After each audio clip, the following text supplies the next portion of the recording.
All right, guys. We're going to get in a little bit of spins. I played on Coop while I was watching UFC. UFC just ended, though, so nothing too crazy tonight. Just some spins. Just some spins.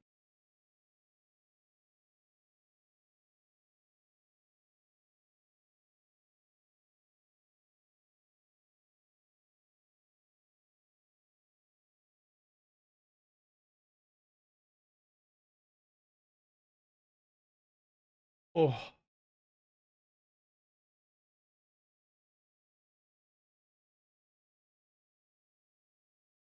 What up, Steven? Hello, Dave. Blast. Wee. Good to see everyone.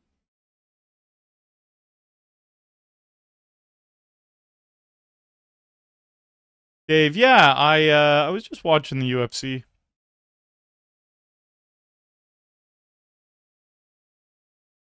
Oh, this guy called with King 10?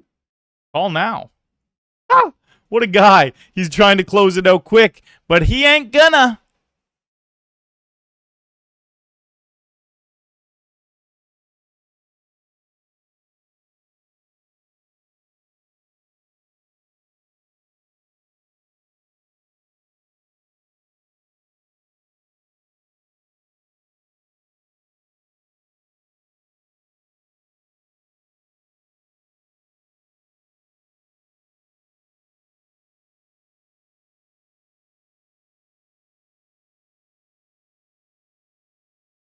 What an interesting call he made. He called with King 10 and then with King 5.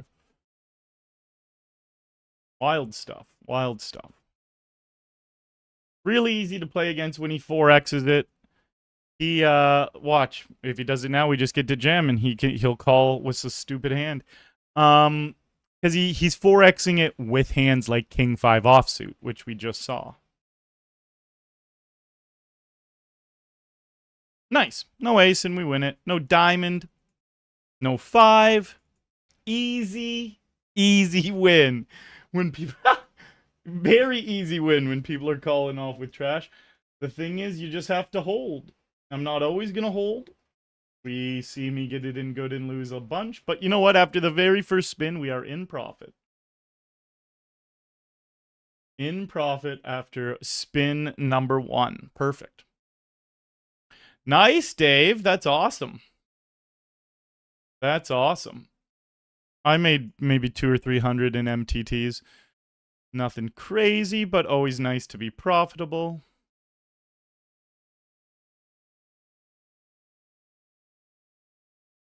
I came somewhere between... Oh my god, this guy calls with King 4? What is going on tonight? These guys are awesome. We're going to leave a note on that guy.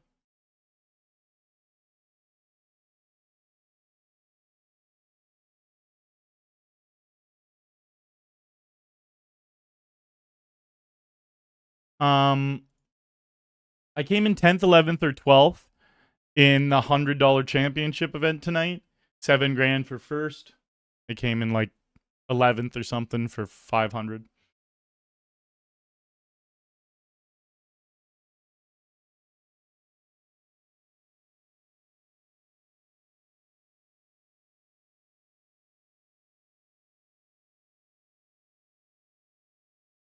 Hopefully, we just get this W. That'd be a nice way to start. It would be nice.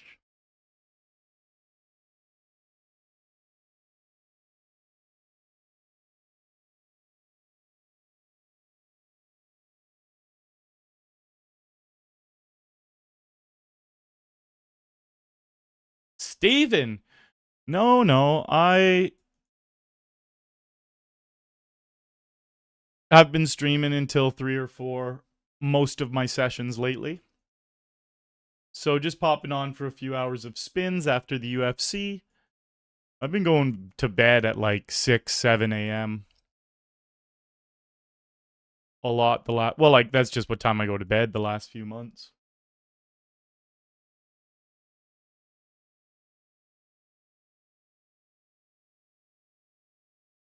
Hello, Blast.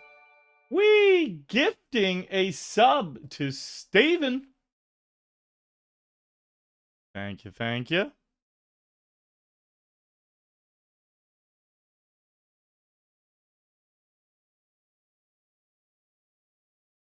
Hello, Dave, in the YouTube as well.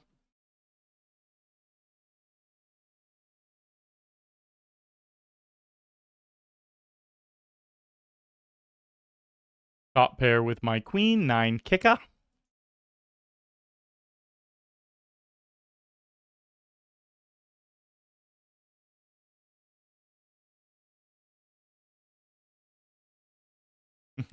Lurkmang, well, we're off to a good start.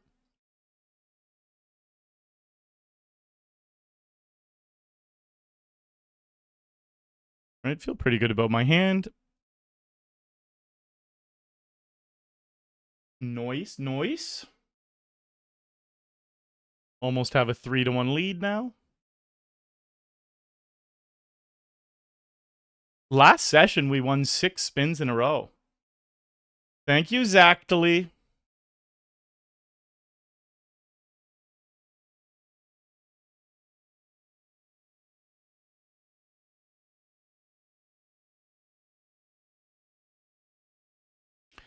So I got my eye surgery coming up in less than a month.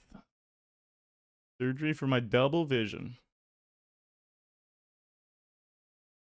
Do it, Slater. Okay. We'll take that flop if there's not going to be any action pre-flop. I limped hoping they would raise or jam.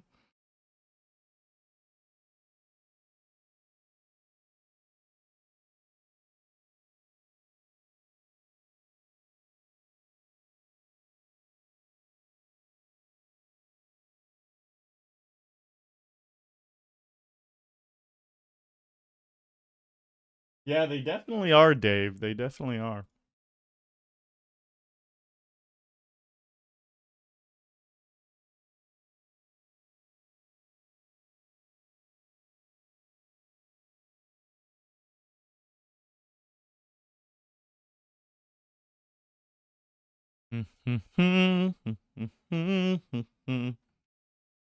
Fuck, I should have gotten food. I should have heated up some food.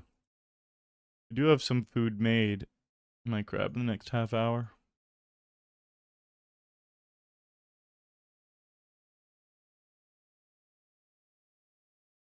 Okay. I'm just gonna check back the river.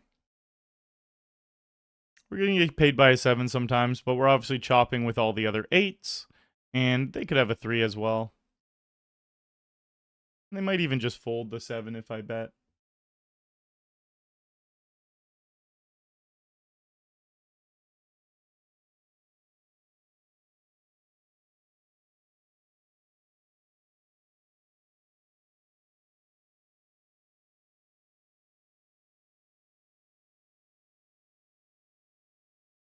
What's up, Tanch?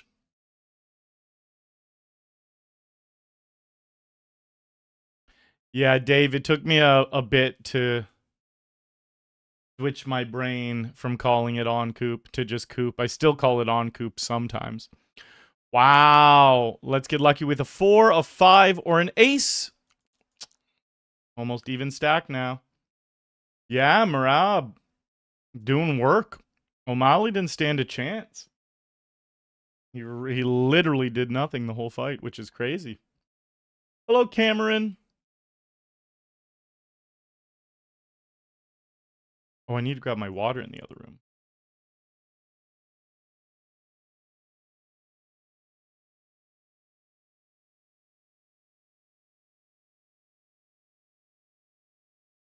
Stacks have evened out.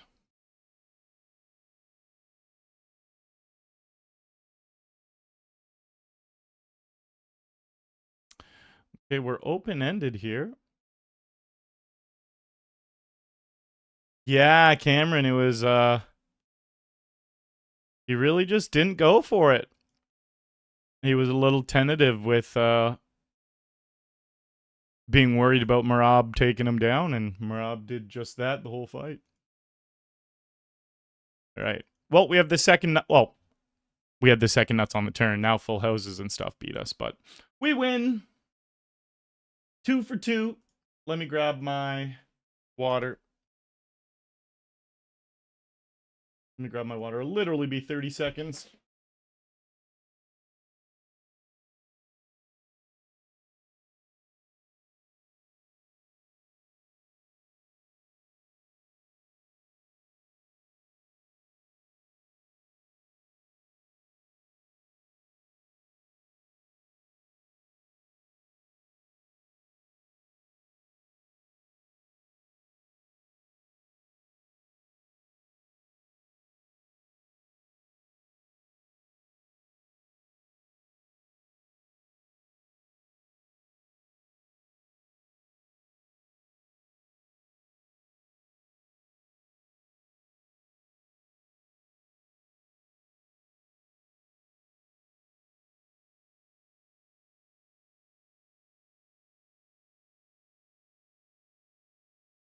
And we started off 3 for 3 is the question.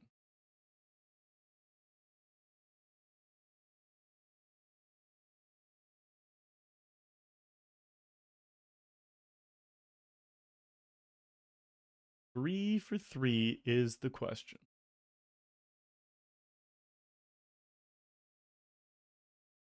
Malik Miri, thank you, thank you.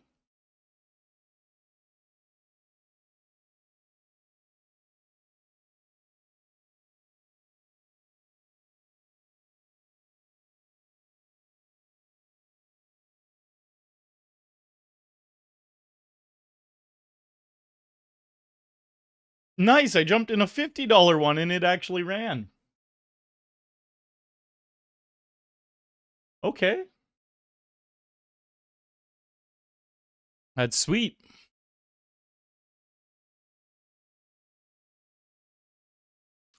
That is sweet.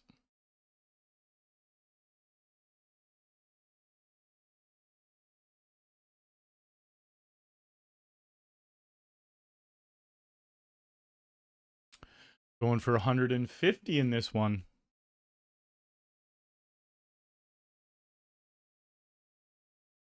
Oh, yeah. Exactly, Cameron. Diego did work. The first, 20 seconds, he rocked him so hard.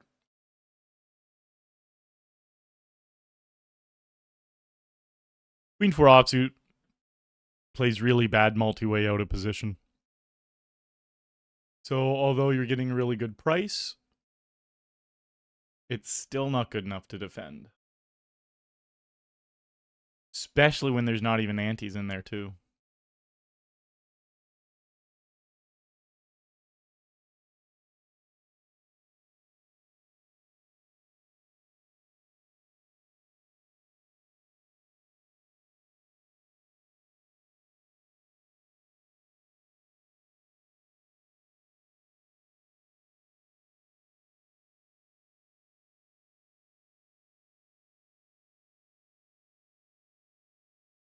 All right, a little gut shot. Uncle Broody up here.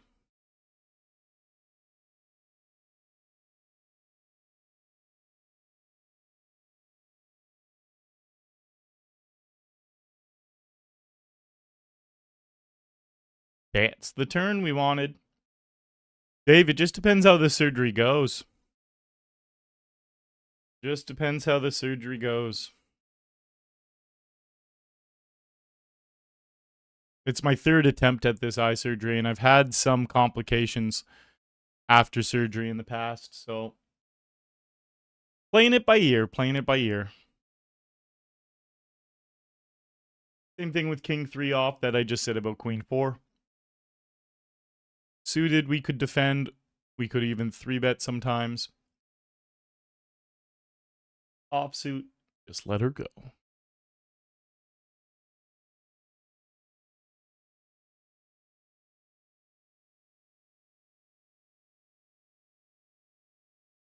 So I came fourth in the deuce to 7 triple draw tonight.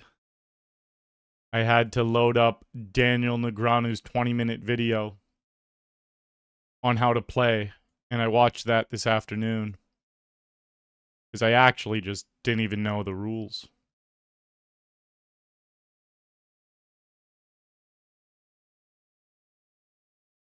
Very obviously recreational when he makes it that size, especially with the Jack 9 offsuit. Wowzers.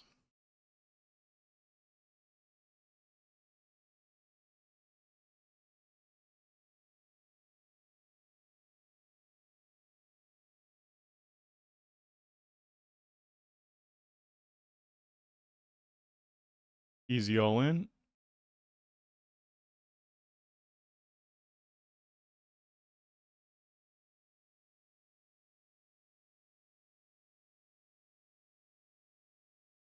Yeah, Cameron. Well, I think the dome, I don't know for sure, but it seems like the sphere didn't translate in person.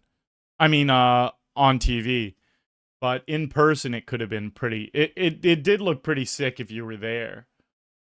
But yeah.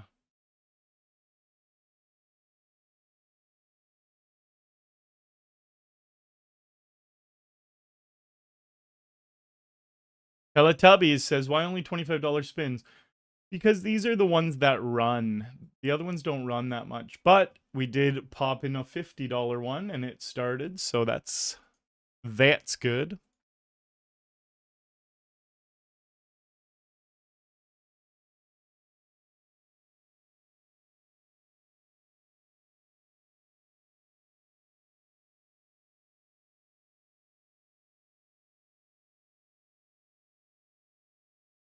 I love playing against people who who make massive errors. It's so fun. Like this guy, he's just doing things that are completely going to get him fucked if we play a shitload together. And again, it's not like it will happen every single time. But the first two games we played, everyone we were playing against was just punting so hard and we won them both. Maybe we'll win this one as well. This guy's punting very hard. He 3-bet to 8 big blinds off of 14 with Jack 9 offsuit. Stuff like that is just always in the long run going to get you fucked. Even this game, he ran into 10s and he had to get lucky and hit trip 9s. So, doesn't matter if he beats me or takes me out this game. It's all about what would happen if we played the same thing 1,000 times. Because poker has a lot of luck involved, but there's a lot of skill involved as well. So, sometimes the luck prevails, sometimes the skill prevails. As long as you're playing properly over 1,000,000 hands, the skill will prevail. It actually just will prevail over 1,000,000 hands.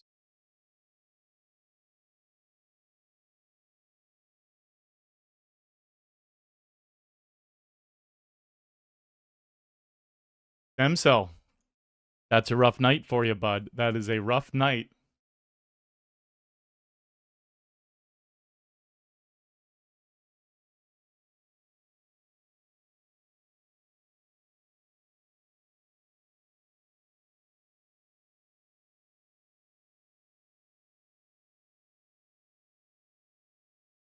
And we're all in here.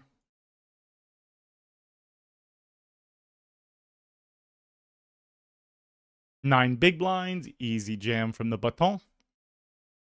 Hello, nudist. Thanks, bud.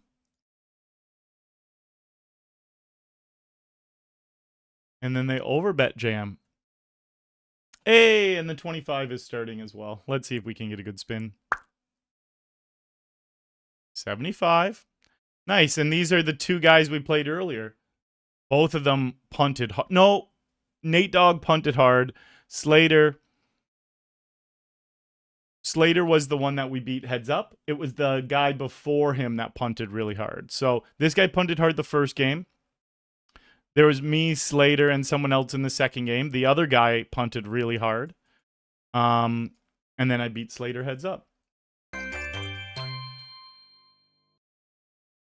Hey, Crime, hitting that sub button on YouTube. Come on. Thank you, bud. We'll fold. I'm going to go all in here in the $50 game. Ouch. Run into jacks. We need a running straight or a 6. Give me a 5. Woohoo! This guy got fucked with his 10s and with his jacks. Hello, grease ball.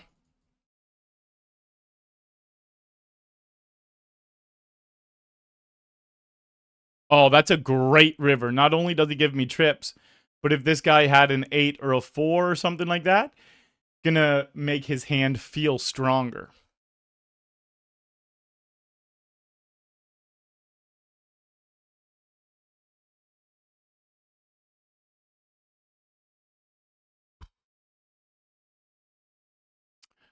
Middle pair. Against this guy, do we just call down? Do we just jam? I think I'm just gonna jam it. We're gonna have the best hand here so often. And if it was like a pair of queens I had, I'd probably just call because there's a lot less probability of an overcard coming off that he can connect with if he has a random hand like Jack 7 and the Jack comes on the turn. But when it's an 8, I decided just to go all in because I wanted a little bit of protection.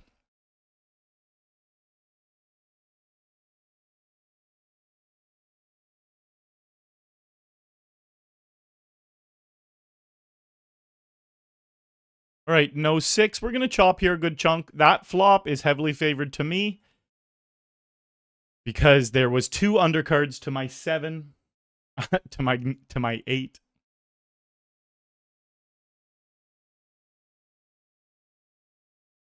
I can never fold ace deuce pre-flop. It all depends. There are some situations where I will fold, and there are other situations where I will not. I don't really believe he has anything, but I also don't have anything.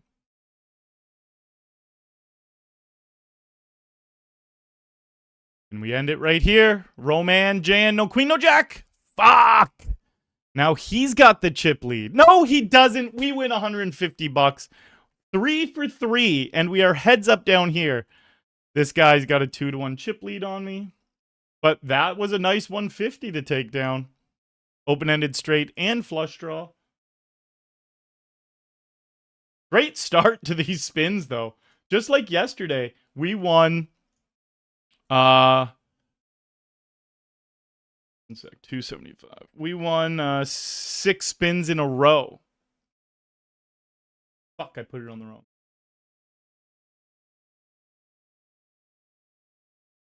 $300. Oh my god, I didn't realize there was 1 second left. All right, we're statistically ahead, but we need to connect. Woo! Spins are going my way right now.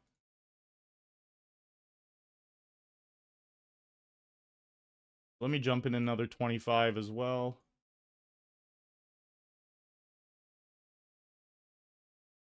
All right, so I'm sitting at a 25 and I'm sitting at a 50.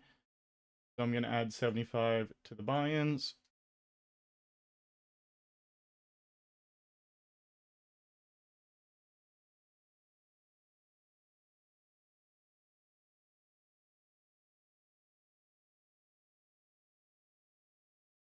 We got a gut shot and an overcard. Man, I would get a headache from looking at the screen for that long. Yeah. I get some headaches from my double vision. That's what I need the eye surgery for. I never ever had an issue with headaches until I got double vision.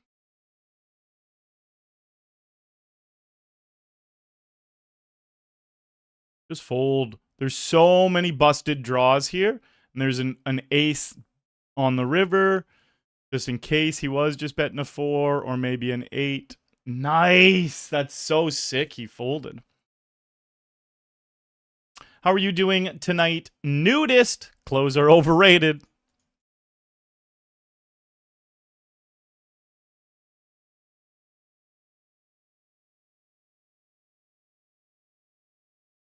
Chop, chop. We'll take the chop there. Pocket threes. We're going to go all in. We're calling the all in.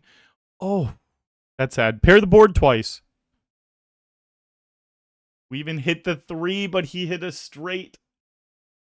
Damn.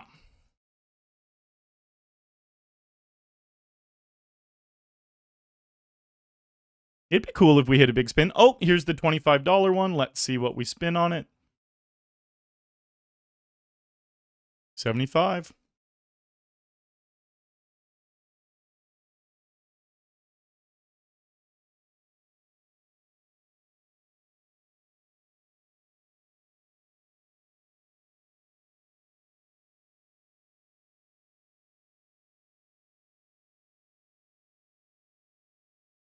I'm going to call here. Got to dodge a 9.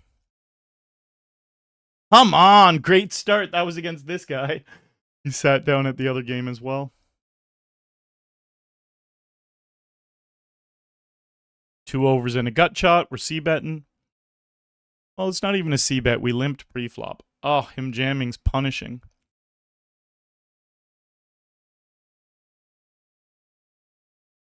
King's here. Upset.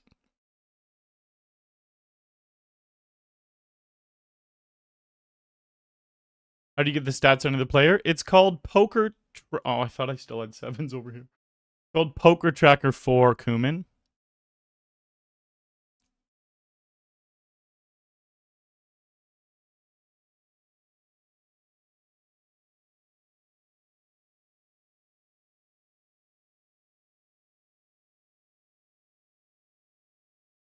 Ooh, look at this flop.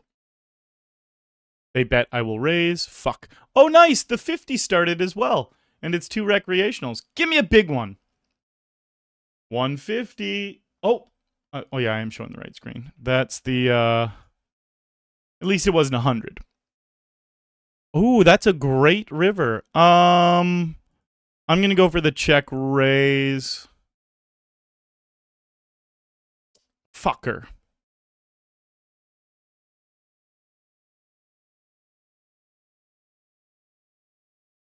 Great flop. Over here we jam 8s.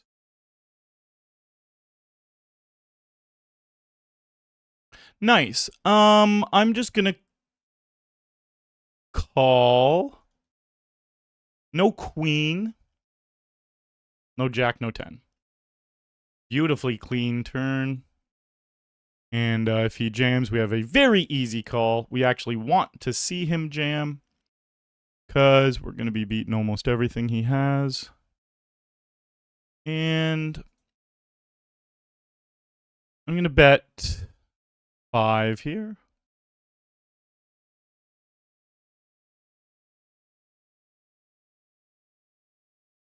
No!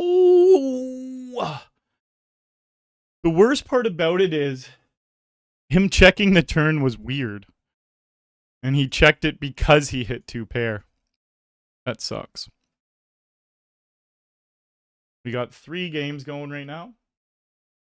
And we're heads up in all of them.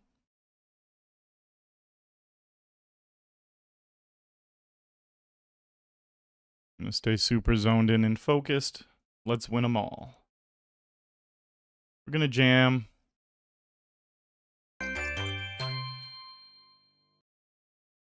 Hey, another YouTube sub. Come on. We got a brand new alert for the YouTube subs. Look at that.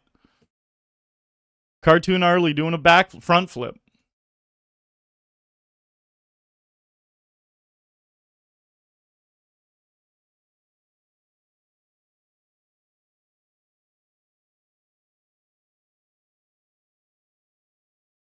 All right. Well, we're going to check here. Hopefully our deuce is good.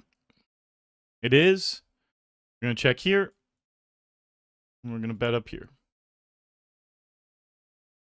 That's a great turn.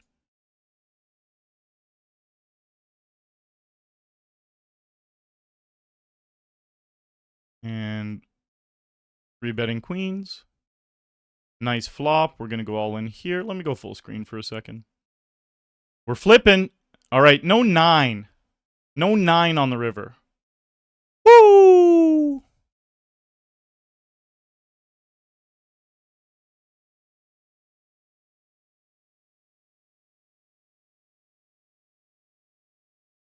Three heads-up matches.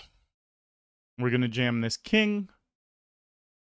All right, no 10, no 9 for the win. They're open-ended. They need a 7, 10, 9, or queen. Fuck.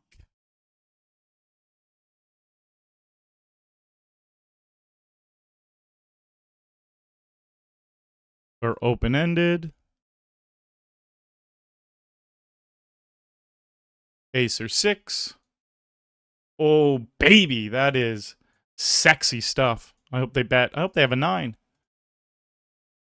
All right. We're going to click it. All right. Would prefer it not to be a spade. Would prefer it not to pair the board. But that's just getting greedy. We win here the vast majority of the time.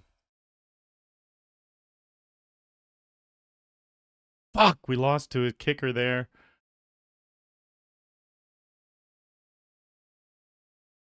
Nice, that's awesome, Nudis. Hello, Condry.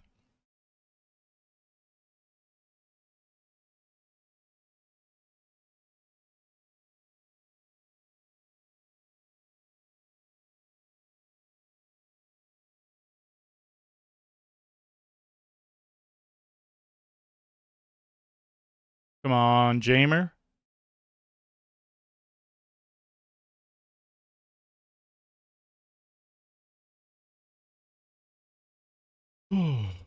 Battling. We're going to jam this. We're going to jam this. All right, I got a call in my other heads-up match. Come on, ace. Nurlak sat back. All right, we're going to chop here almost always. Spade or a 4. Appreciate the subs. No, Andrew, it's definitely not against terms of service. Definitely not. I'm a member of Team Pro Online for PokerStars, and I would definitely not be doing anything against terms of service. No 10, no deuce, that would chop, no 3. Woo-wee!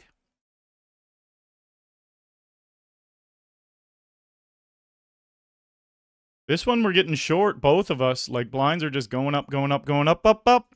We got to flip. We need to hit. What about the river, though? Yeah! We have won 4 spin and goes in a row. And we are got a big lead in this one. We just rivered a straight. We added 75.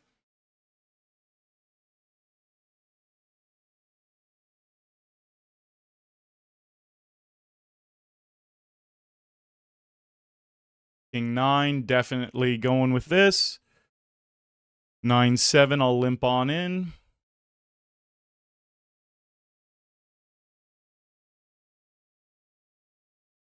Two overs and a gut shot. Up here, I'm going to put in a small value bet.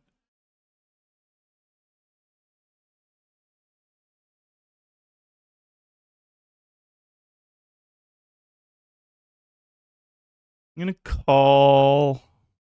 We need a 7-9 or a heart for me to put in more chips. 7. I'm not folding, that's for damn sure. Don't have me beat.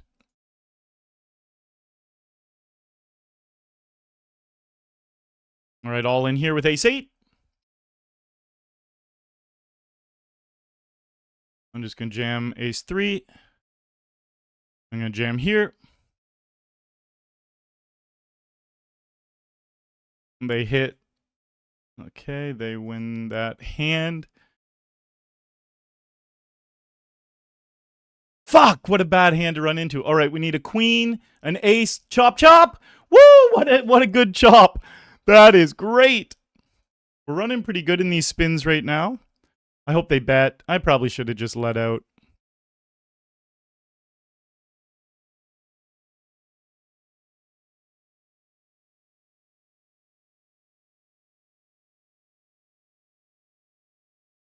We're calling with the ace here. All right, no queen, no jack, and we win it. No queen, no jack. Come on. Clean river. Oh, yeah. What's that? 5 in a row? 5 in a row, and 2 of them were $50 ones? And look at, we got a fucking lead in this one. Oh, and we flop a flush. I'm going to check. No club. Ah. So what is this? 525? We are raking up the cashes quick.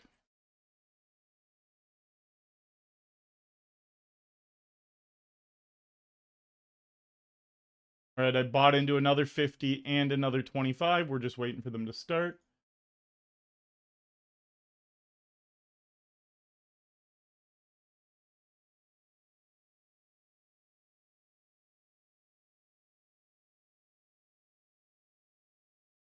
Oh, baby, don't let him have that ace. Give him like king jack.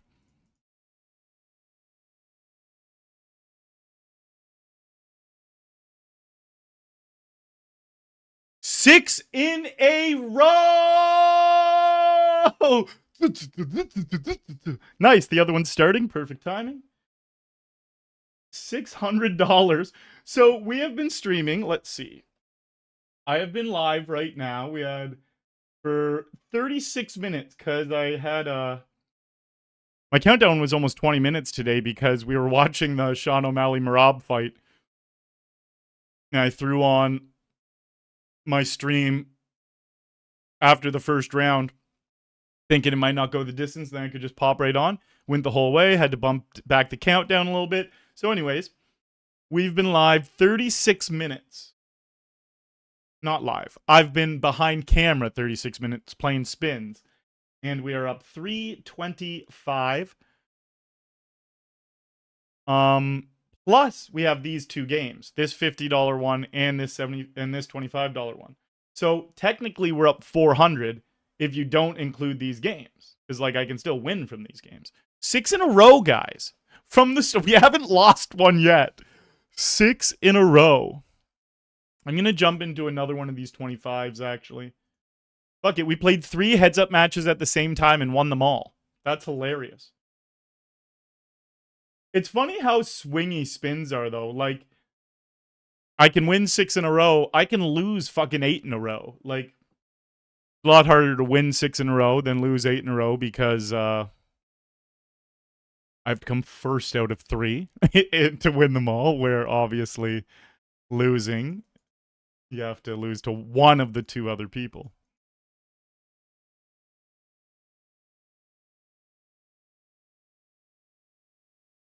Six for 6. 3 heads-up matches, won them all. Well, 6 heads-up matches total, but 3 simultaneous heads-up matches. Got him.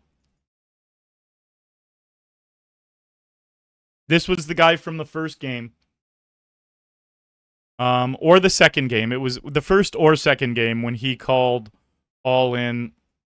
I could fold this. These guys are a little spewy, so I'm going to get extra paid if I hit. Ooh, check this out.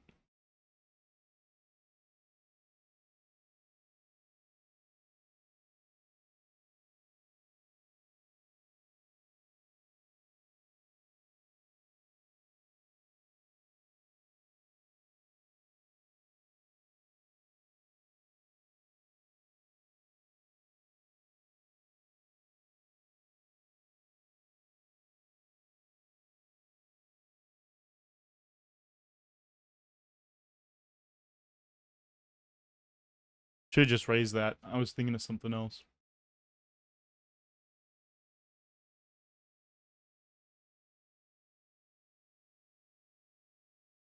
I pick up my lip too much. Just like chew it. Bad habit of mine.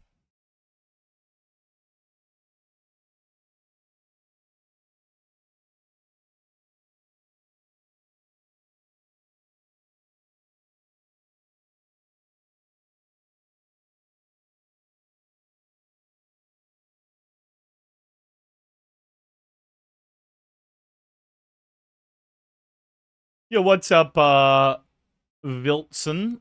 Yeah, I do play tournaments the vast majority of the time. I played a bunch of tournaments tonight while I was watching the UFC.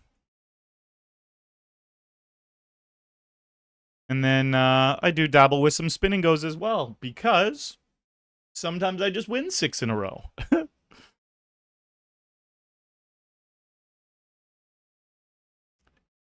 Nice. And we got the next 50 that's starting. Come on, be a big juicy one. 250. Okay. Okay. Winning that one would be big time. Feels like this guy probably has an 8. Doesn't really feel like a king, so I'm not going to bet too big here.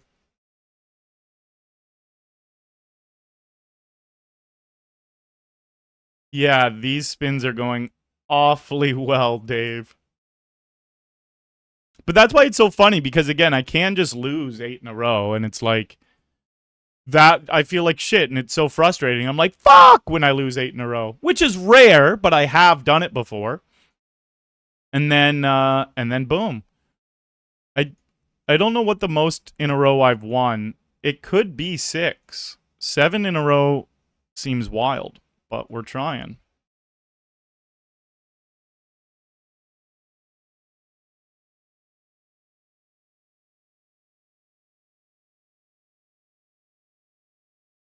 Alexander, hello.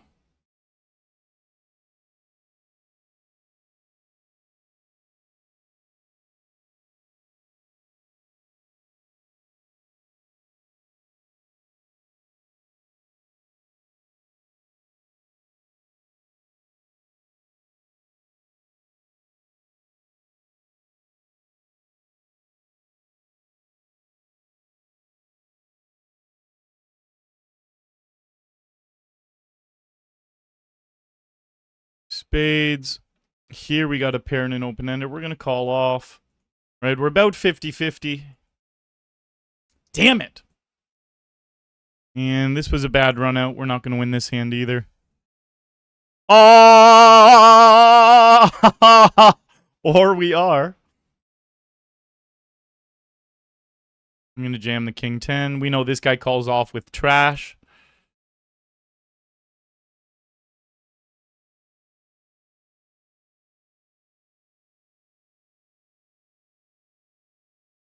All right, well, here's our next heads-up match. We do have a lead in it. Hello, Yellow. Is this a sober live stream? I am sober, yes. I am sober.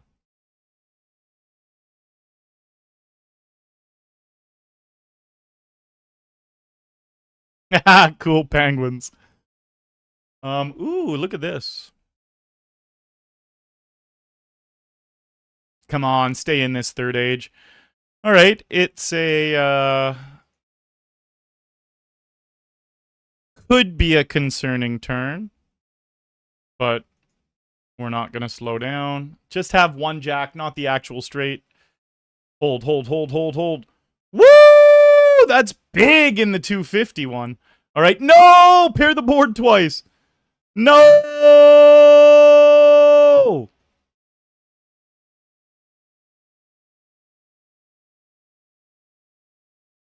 That's annoying. We did not win 7 in a row.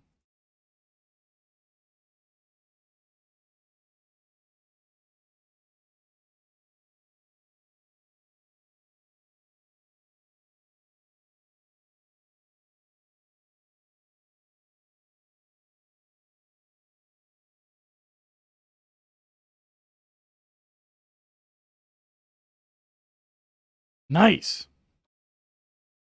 All right, we just bought into this, adding 25 to the buy-ins. Ooh, look at this up here.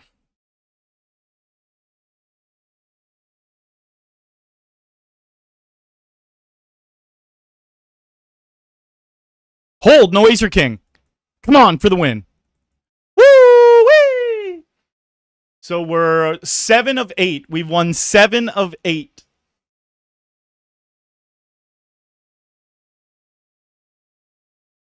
And none of them have been min spins either.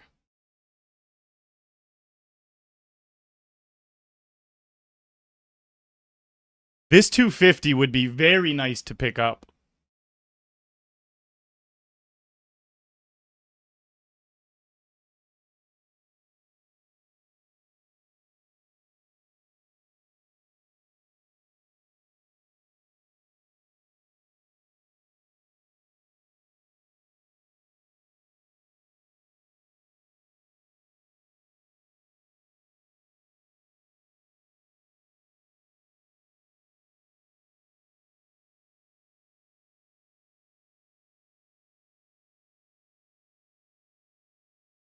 Are you playing real people? Yes, I am, the lab. Yes, I am.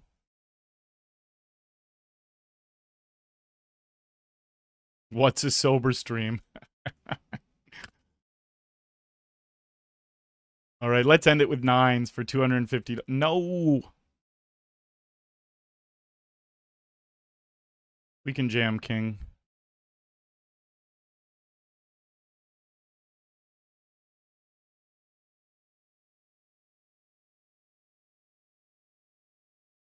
If you are new to the channel, king or 10? Fuck, we need hearts or a jack. Heart. No. New to the channel, enjoying the content, make sure you hit that follow button. This is my full-time job streaming poker. I've been doing it for 7 years. Member of Team Pro Online with PokerStars for 6 of those years.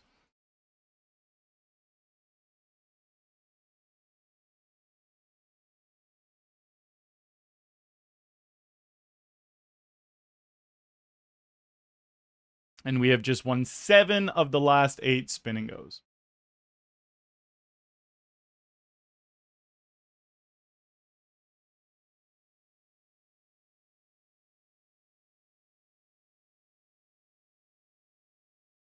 All right, hopefully that king just gives it to us.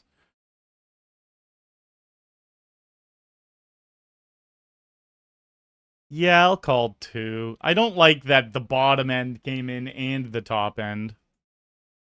Ooh, baby. All right, let me jam here.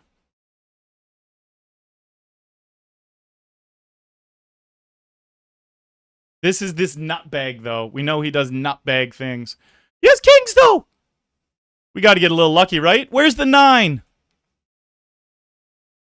Okay, fine. I'm the unluckiest person ever. No, I'm joking. We'll take the L there. Right, so we are sitting at 2 other 25ers. Let me add 50 to the buy-ins.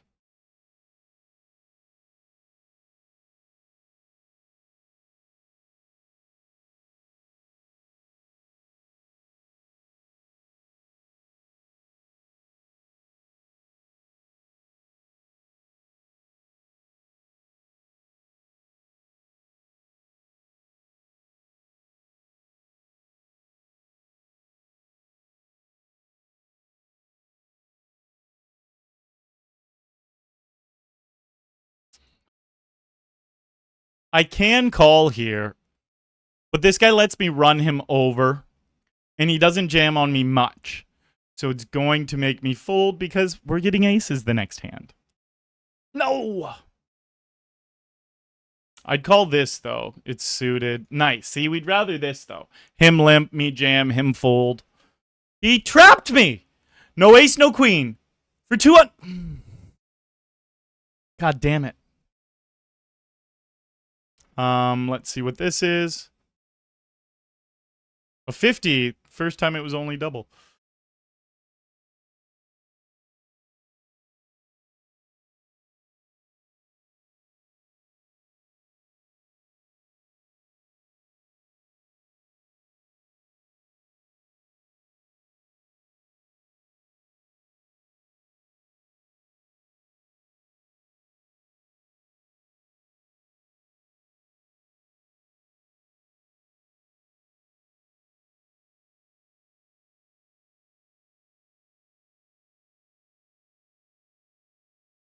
Lines are going up.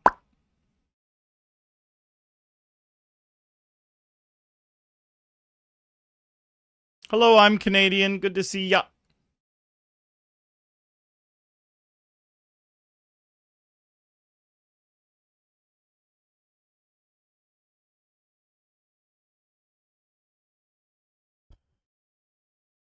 All right, we're going to jam. Let's see what this spin is first. 75er. Come on, don't have a better hand. Have like 9s and click the call button.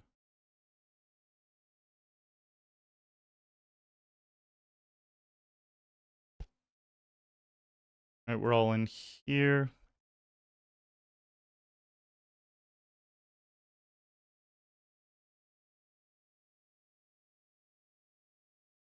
Ooh-wee. Don't bet, don't bet, don't bet. Just check. Okay, we'll fold.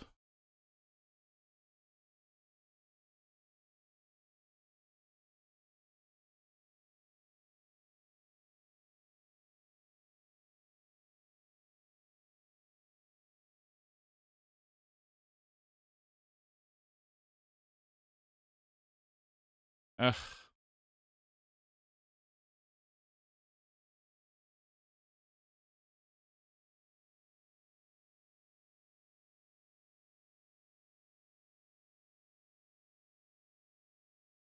All right, let's end it with ace-10.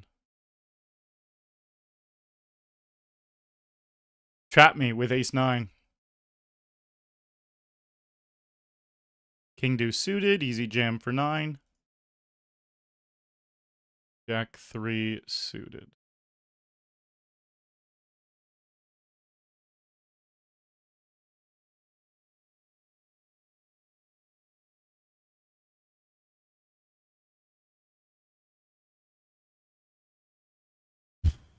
Let me win this 250.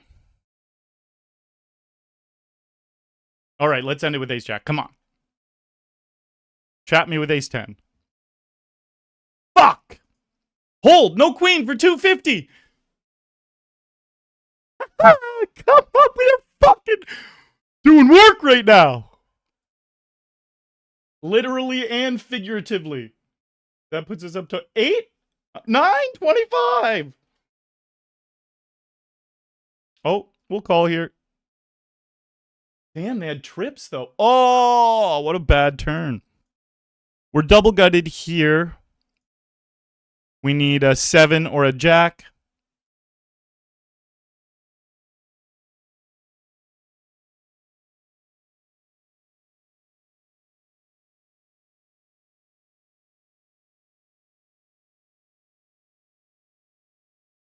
What's decent ROI for a spin and go reg? I don't know. I don't know.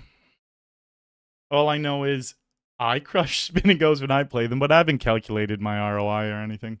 I haven't tracked my wins.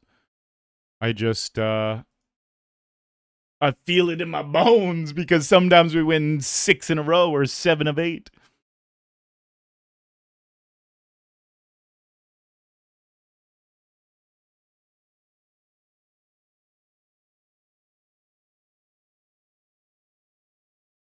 Wait, so we've won 8 of 10, I think, right now. 8 of 10.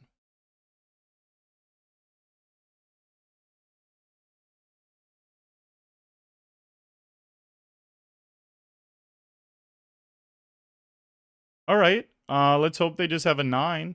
I'm going to jam here first. And then give them queen 9.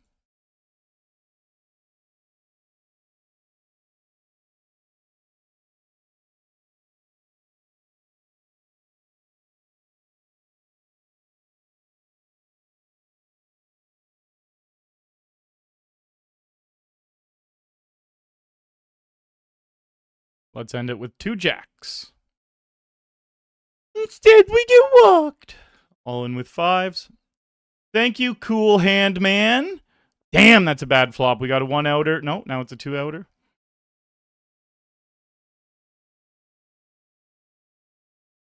Cool hand Matt.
Oh no.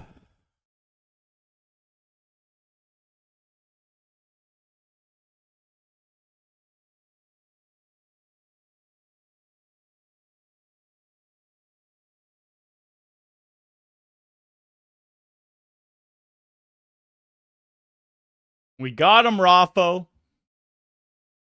What's your biggest spin and go? So the biggest one I've won. Here, I'll show you the biggest one I've seen.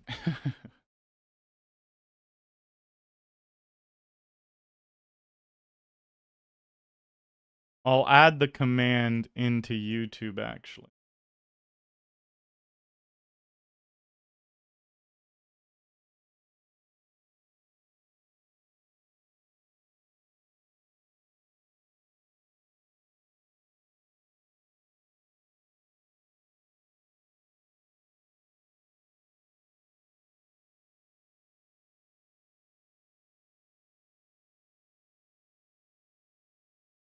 So wait, I got into another one for 25.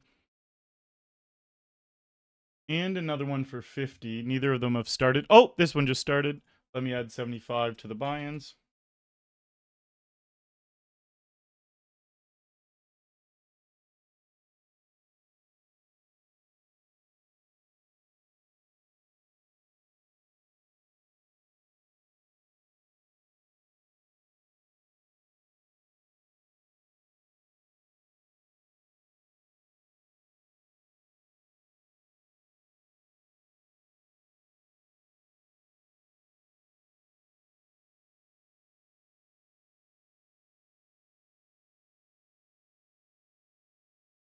Thank you very much, Ion Sarah. Yeah, we're doing fucking work right now. It feels great.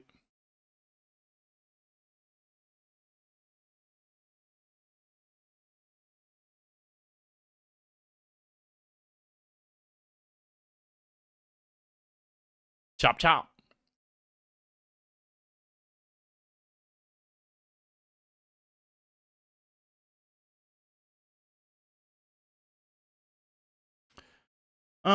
Like, this is definitely a call you can make heads up. I just feel like mostly everyone lets me run them over, so I don't need to make these calls. But, like, I know GTO, that's a snap call, but you only, like, saying I know GTO, that's a snap call, doesn't mean me folding it's wrong. It means that if my opponent is playing optimally and playing perfectly, I'm supposed to call there. My opponents aren't playing optimally or perfectly, so I can do exploitative plays. Sometimes it's folding ranges that the computer would call. Sometimes it's calling stuff that you would normally fold. That's what I mean by that.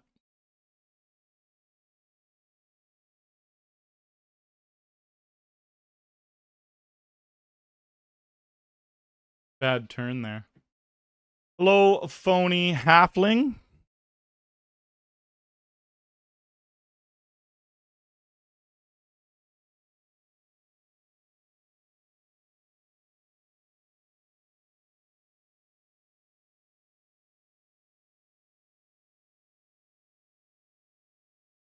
Oh, I should grab some food, though. I'm hungry.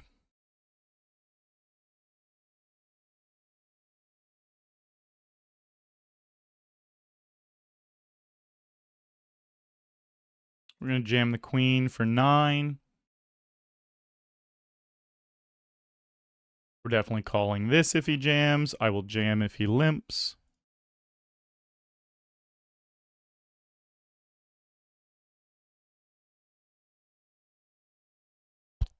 Not going to jam the queen for 11, though. Nice. I'm going to check this back. Oh, one card in the deck we don't want to see is a king. Don't bet again. All right, nice. I probably win. He could have a king still, but I probably win. I'm just trying to think if I should value bet. Hard to imagine what's actually going to call me, though.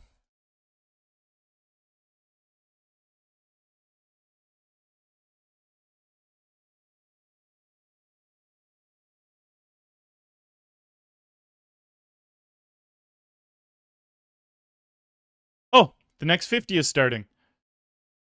Okay, 150. I love how we're not getting min ones. This is nice.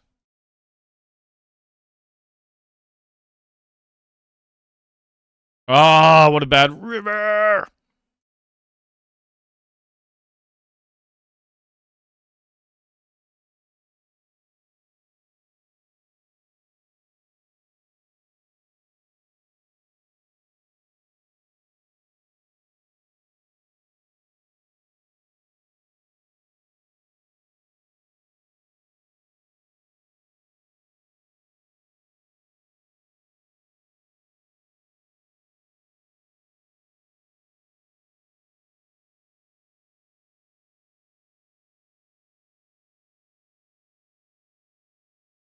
Oh, big overbet here.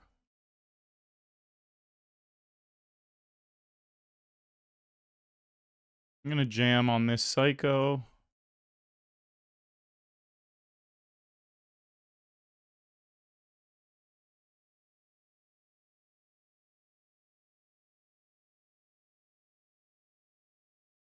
All right, in the $50, this guy's pretty nuts. Oh, what a good turn. I love that he bet one. What a guy. All right, full screen. Stuff's happening.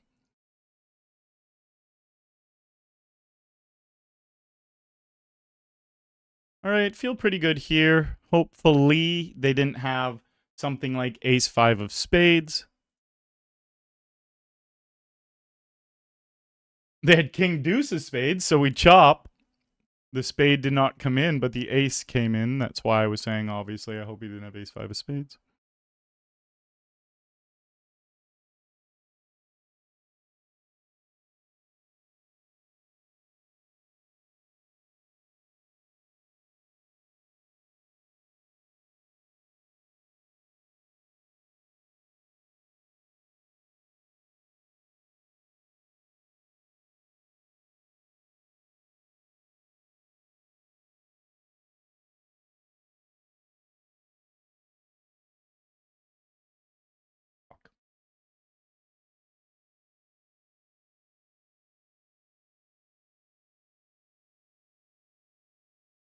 All right, no queen, no jack for the win. No 10 either. Keep it clean. Got him. That's awesome. All right, 25 to buy-ins, 75 to cash it. We're up to $1,000 in cashes in these spins. We've literally made $525 profit. Plus, I'm playing 3 still in exactly 1 hour. That's a good hour. 525 profit.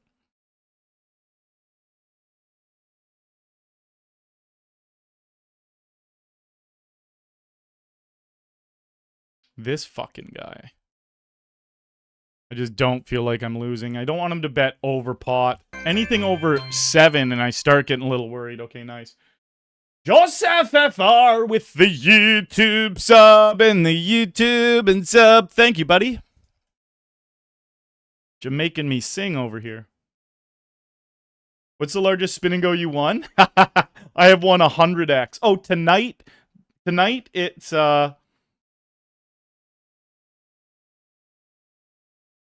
tonight the biggest spin and go I've won is 5x. The $250 one, that was a 50 buy-in. But I have won a 100x spin and go before. Got him!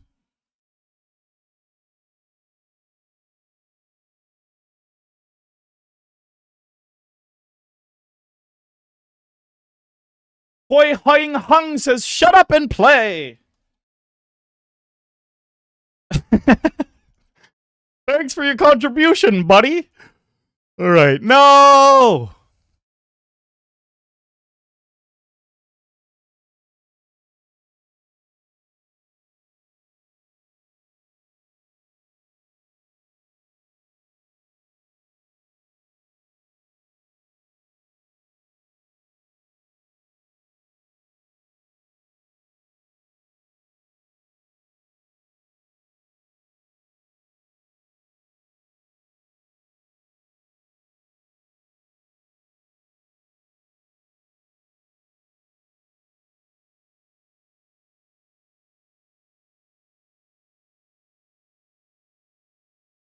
Alright, we're actually gonna jam here.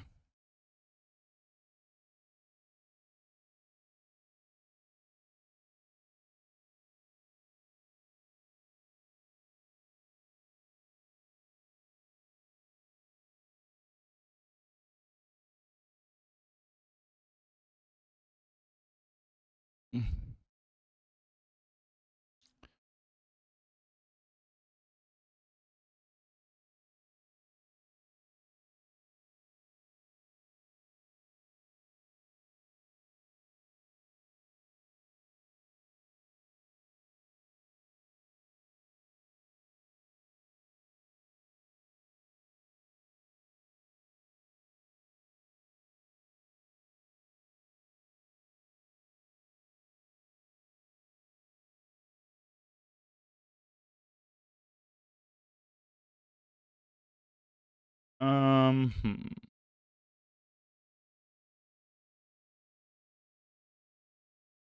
this is a jam. No king, no queen in the one. Oh, no heart. Oh, what a good run out.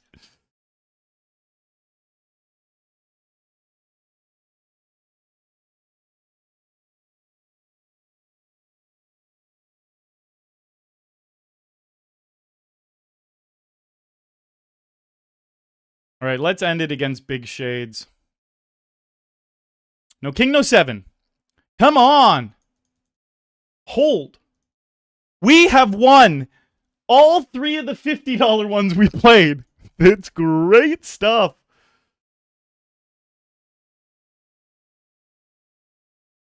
All right, 50 more to the buy-ins and 150 more to the cashes. Just pump. Oh, yeah. Guy coming in with that YouTube sub.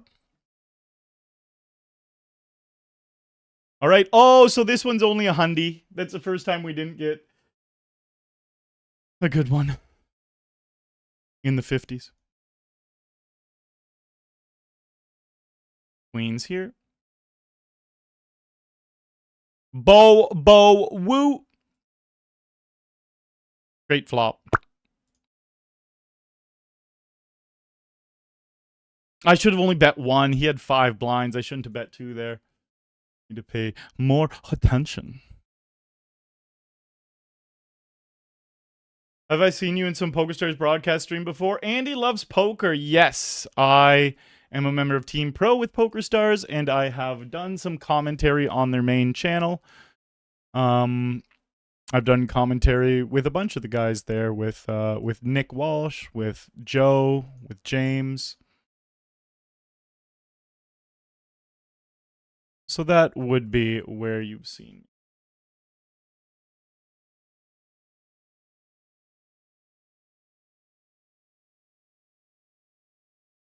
I fucking knew I had that one. We're going to jam the 10-8 here.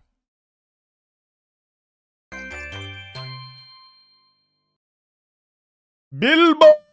Fuck! No! Thank you for that YouTube sub, Bilbo. All right, time to spin it up. We need some spades. Or a 3.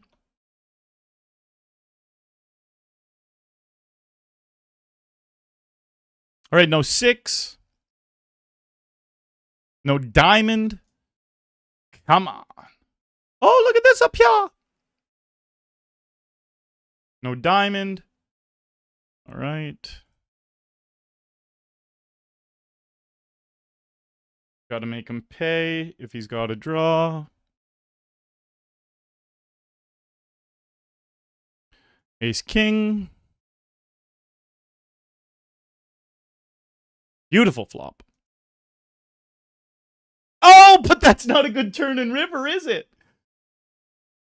See, we get lucky and we get unlucky. It's all part of it. Hello, shut up, Meg.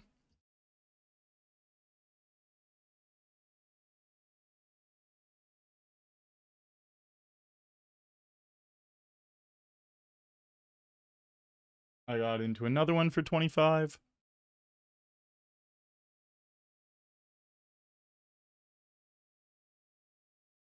Ah, boo.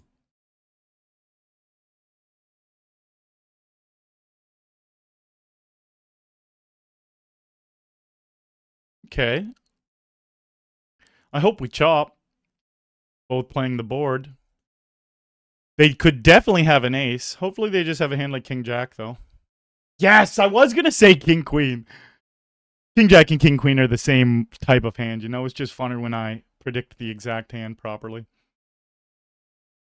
The reason why I guess a hand like that is he didn't bet the river and he didn't 3-bet pre-flop. So he's probably not going to have a lot of different aces. He could have a weak ace, or it's going to be a hand like King Queen, King Jack, and he should call my bet on the flop with hands like King Queen. because his king queen high is going to beat most of what I'm betting with. And this is a perfect example of it. I bet with king 3, he calls with king queen. He's calling knowing he probably has a better hand than me. This is a good player. I've played him in spins before, and he was making a lot of proper plays.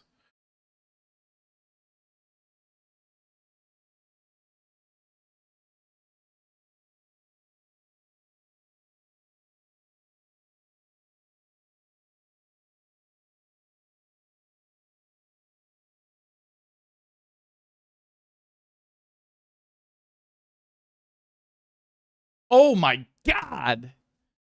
How do you have a big queen there?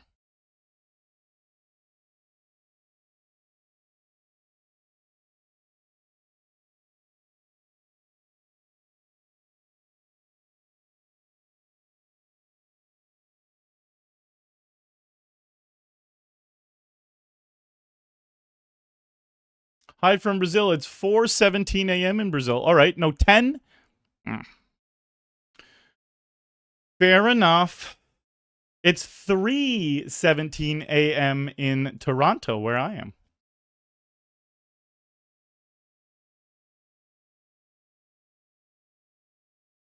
Ouch. We need a 6, some hearts. No bueno. Trezor. Yeah, BBZ content. Content from BBZ is definitely what I would be recommending if you're looking to improve your game from beginner. Ouch. To better. Jack or King? Okay. We finally hit a little bit of traction. I mean, not traction, the opposite of traction.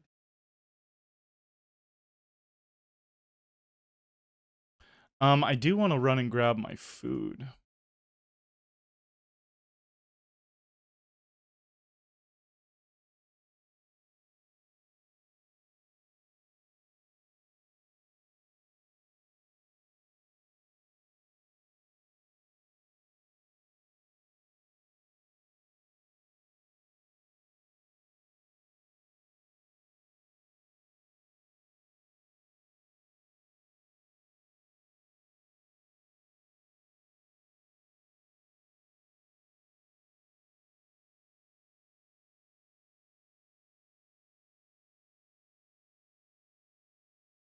Do.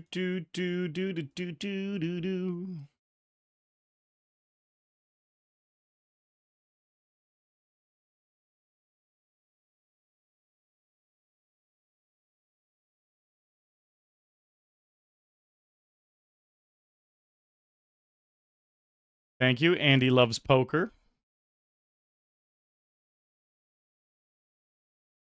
Yeah, I have zero complaints about this session.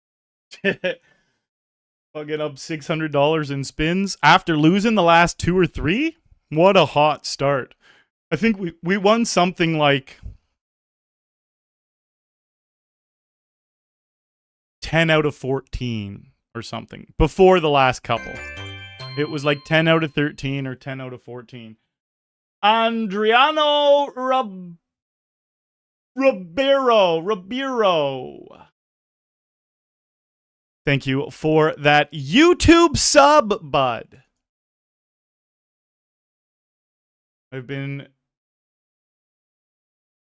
you take away the countdown, I've been live for an hour. I've been streaming for an hour and 15 minutes, and we have 23 YouTube subs so far. Now, there's some weird thing going on with YouTube where not every single sub triggers my alerts to go off. I don't have a fucking clue why. Only some of them. I think it feels like less than half of them have triggered the alert tonight, but it's something I've definitely noticed. But anyways, very grateful for everyone hanging out watching in YouTube and hitting that sub button. Good stuff. And I am very... Oh my god, he limped 7s on the button. He'll never trick me again.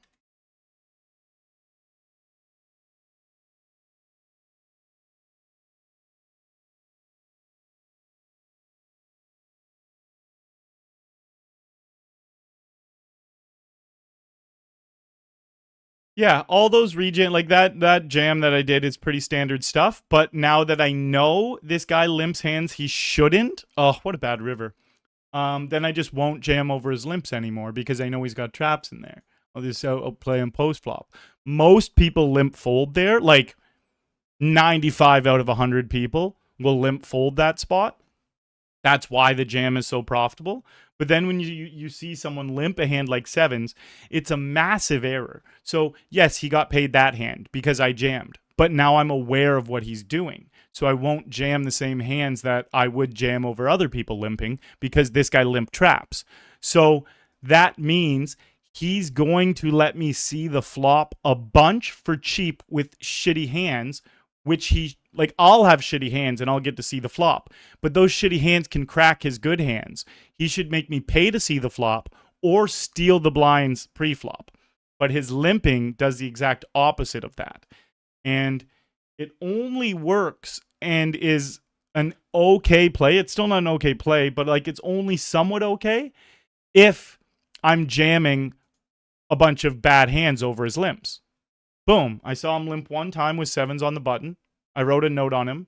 I'll never jam a bad hand over him again. So it's just like, it's a huge leak. A lot of these players just have massive leaks, and that's good. It's to be expected. Why you play so late? What up, Tyler? Let me think here. Hey, Inked 69T. Thank you for the follow. Do I just go with this? I'd probably just go with this off of 6 blinds. I 5. Right, I'm gonna grab my food real quick. Yeah, I'm playing so late. I was watching the UFC fights tonight. I normally do stream until like 3, 4 in the morning the last few months. That's just kind of been my thing.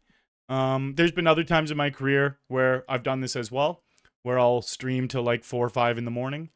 And it's just because I don't know, I've kind of ironed out my place on Twitch being the real late night streamer.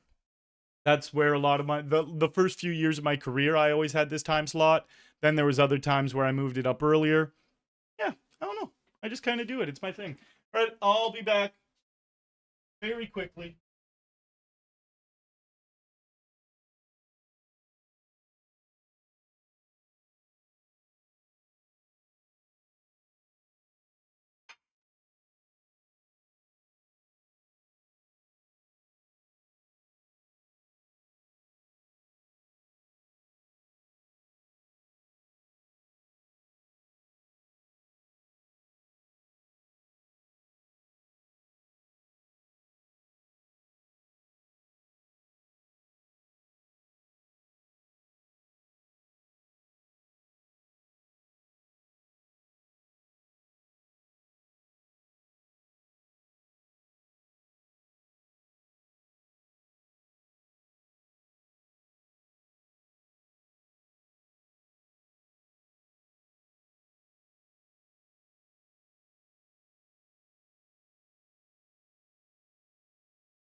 All right.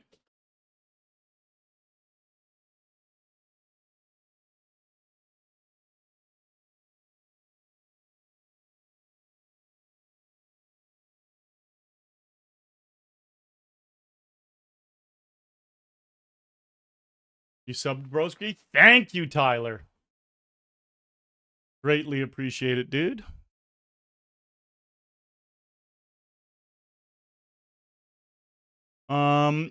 I go to bed around between like 6 and 8 a.m. these days. So it's just like late night for me.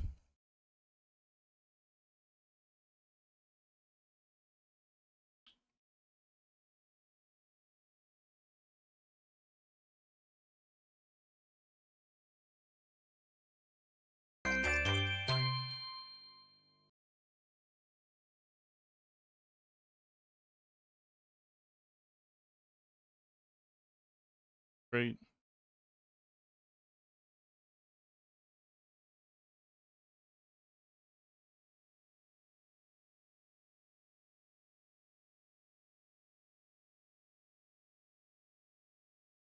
Nice.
What's up, Waynes?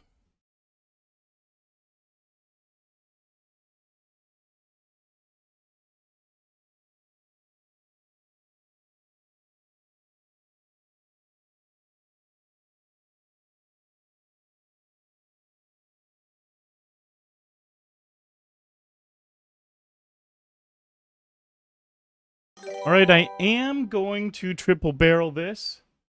Eves with that Twitch follow. The overcard.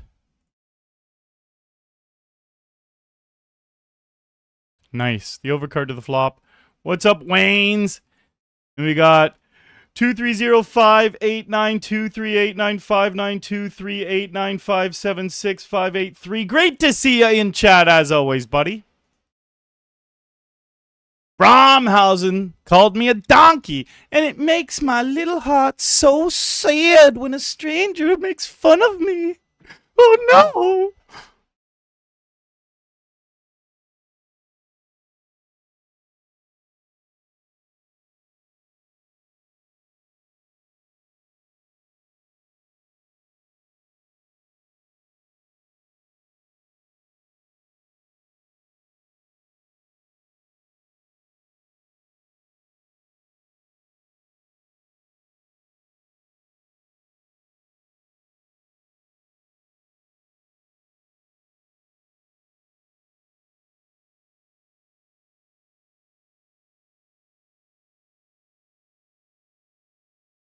I'm gonna grab my food.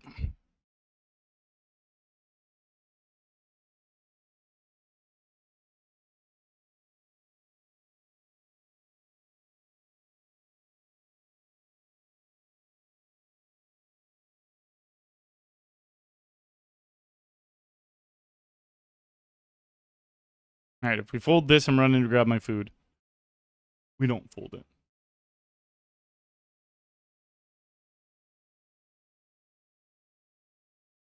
Yeah, Tyler, I am playing on PokerStars.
Did I just take that guy out?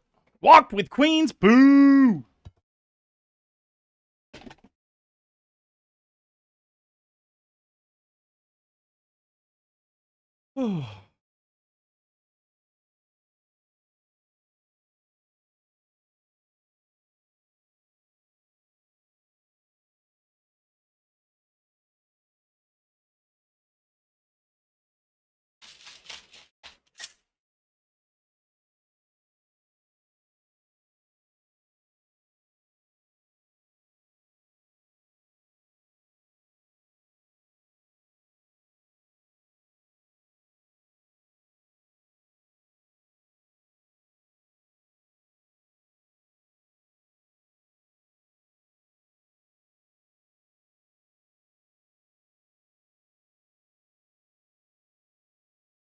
No queen, no 8.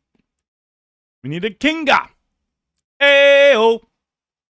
Dayo. That 8 on the river can suck it.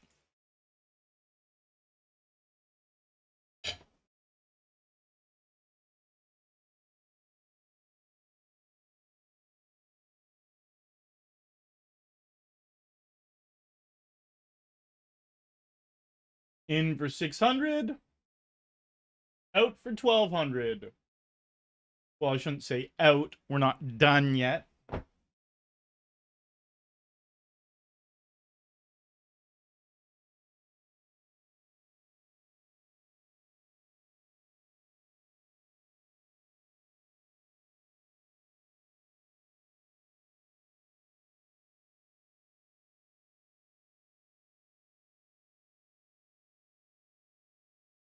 Let's see if we can get another 50 to run.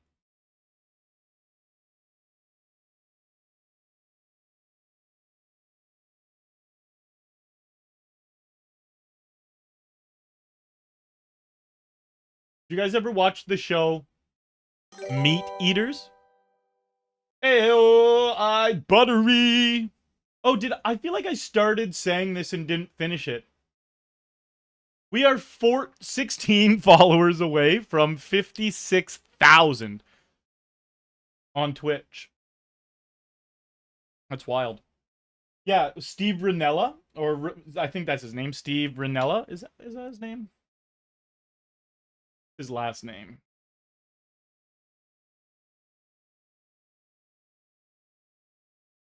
Steve Ranella. Yeah. This guy. So, Meat Eaters is just a show. He's like a professional hunter. And he has a camera crew follow him around hunting. He goes to all these different spots. And like so here's the whole concept of the show. He goes to like someone's area who's like an expert at a certain type of hunting. Turkey hunting, elk hunting, whatever it is. Sometimes it's fishing. And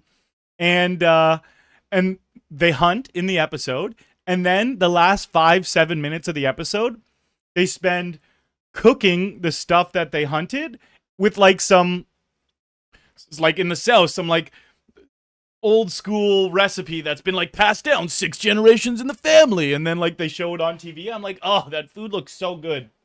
I've never hunted myself personally, but the show's awesome, and he's like a super respectful and by the book hunter. Like, yeah, won't take a shot if the animal's moving. Like, there's so many rules about hunting I didn't know about. But this guy's got like 11 seasons of this TV show. I'm on season 10 right now. Oh, just a great show. He's like such a good salt to the earth type of dude. Buttery getting gifted a sub. Oh, it's Tyler from YouTube. Sick, thanks for popping in the Twitch, boss.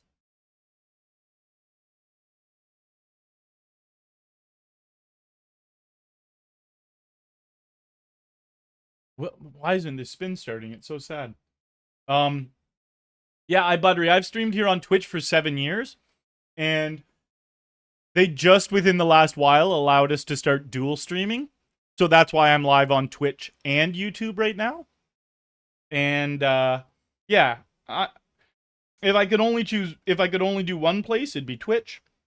That's why for over 6 years I was never streaming on YouTube. But now that they changed the rules, like I'm a Twitch partner, they changed the rules of the partner contract, and now we can dual stream. So might as well fire it live. A small part of me wants to throw one live on Instagram and one live on Facebook, so I just have streams going everywhere. But we'll baby steps. Now I got 2 going. 1 Twitch, 1 YouTube. Hello, Sharky. Says, good luck, Shabanimal.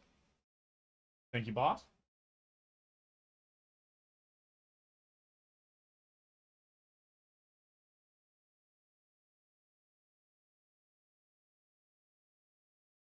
I hope someone sits these soon.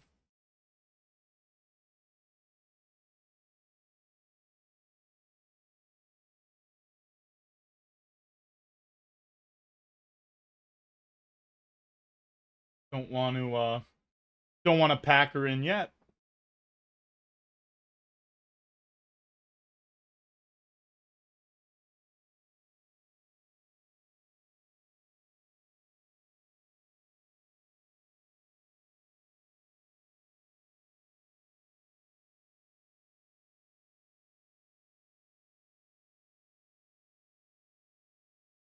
It is 3:30 in the morning where I live, though. People are slowing down on the spins.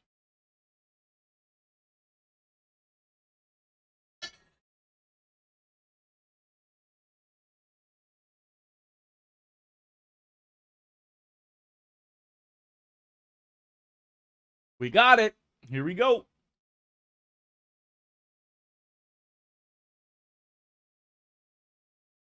I'm going to jump in another one right now, so we don't have to wait for it to start. That was awesome how I won the first 6 to start the stream. And we were heads up in 3 of them at the same time. So we won the first 3. Then I joined 3 at the same time. A $50 one and 2 $25 ones. And we went heads up in all 3 of them at the same time. And then I won those 3 as well for a total of 6. 6 spins to start the stream.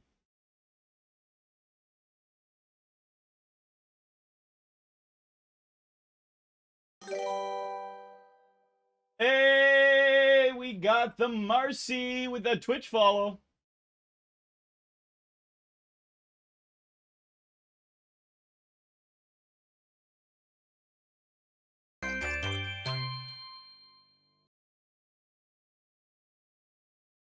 Stephanos with the YouTube sub.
Yeah, there are no Spin N Go flashes on PokerStars Ontario.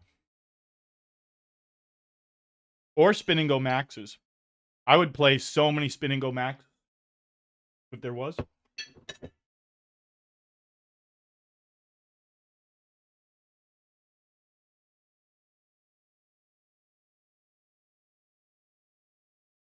That food was so good. Definitely hit the spot.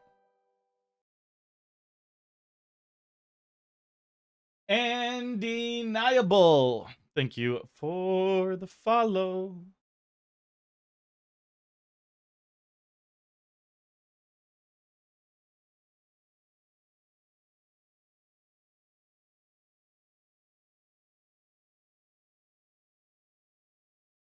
This was dumb.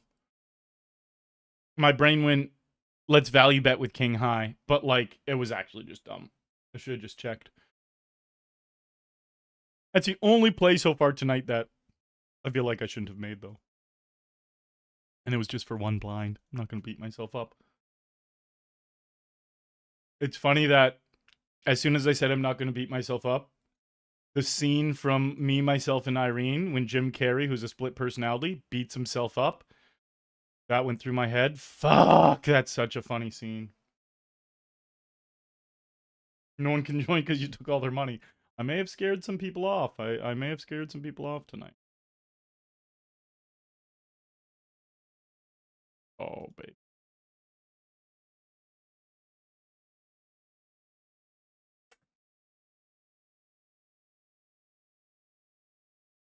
This guy's gonna have a big hand like ace jack or something like that.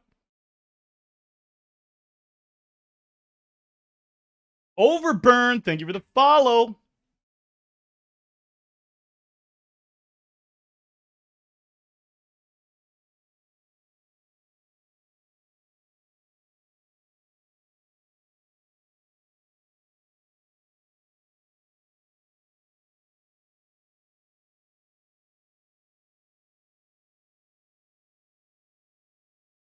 Okay, no 10. Now no queen or club.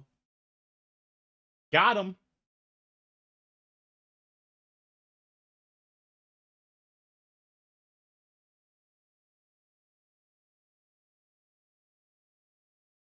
I played a little $10 one off to the side that I didn't show one time, but we're about to win it, so I might as well show it now. I wasn't even going to add it to the binds. I'm not going to add it to the binds and cashes, actually. Just because I'm not going to add it just because I won it. We didn't even win it yet.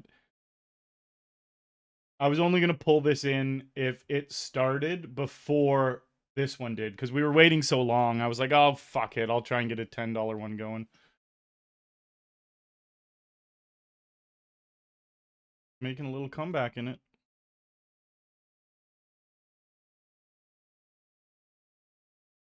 Making a little comeback in it.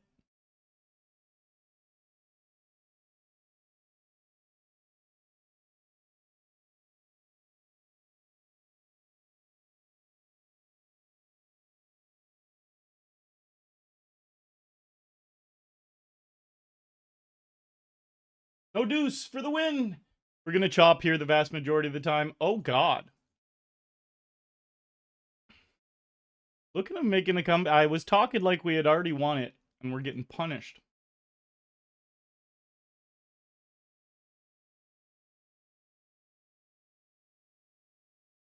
Oh, nice. The 50 just started. If I lose, I'll add the $10 to the buy-ins. If I win, I won't. I don't know why. Just because I wasn't even going to show it on stream.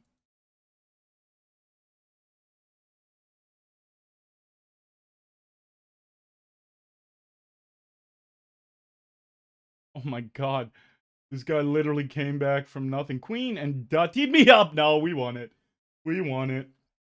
All right, let's finish this one off.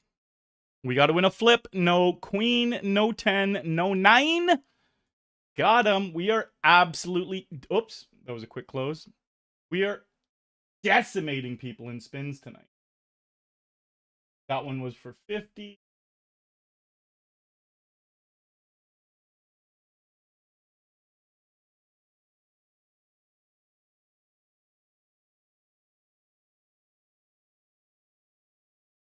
Right, I'll jump in this $50 one too.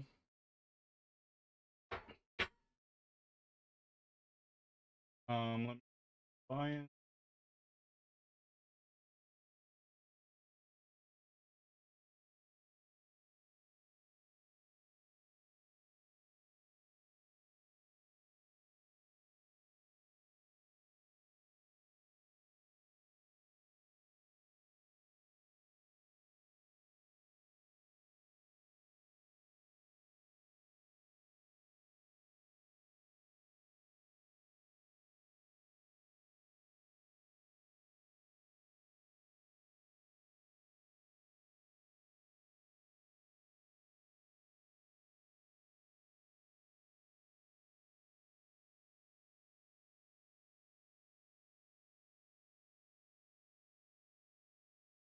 Woo-hoo, you guys didn't think I was going to fold that ace queen, did you?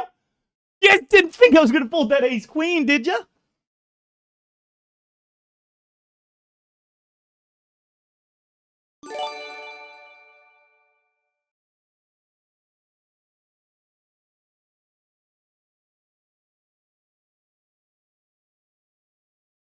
We gifted a sub to Sharky.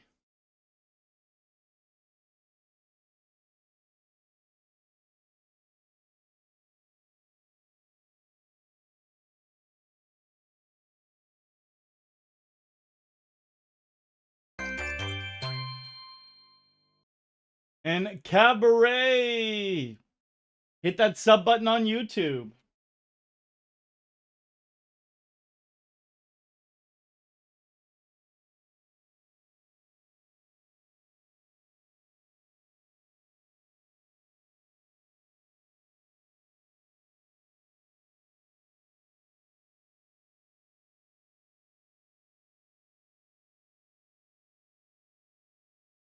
All right, here we go. This one's starting.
That sucks.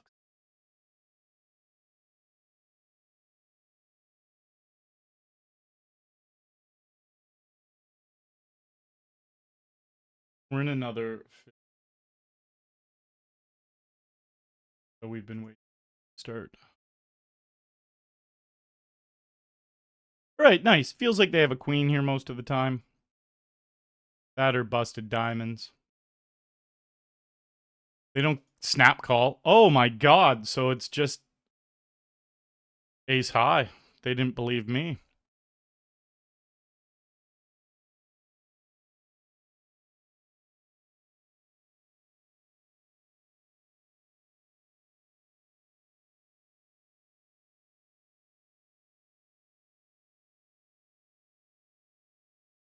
$25 more to buy-ins because of this game. Woo!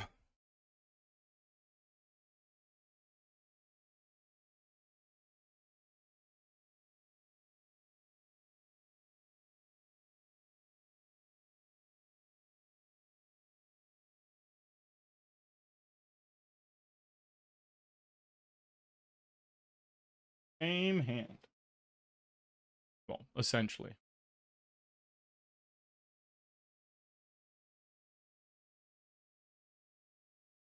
Deep in thought. So I only play in Ontario, and the government changed the rules 2 years ago, so we can only play against other people in Ontario.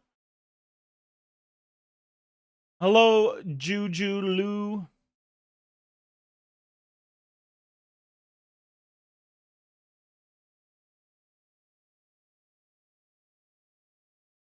It's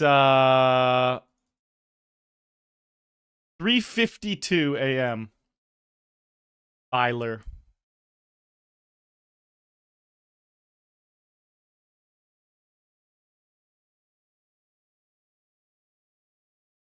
I'll fold if he jams.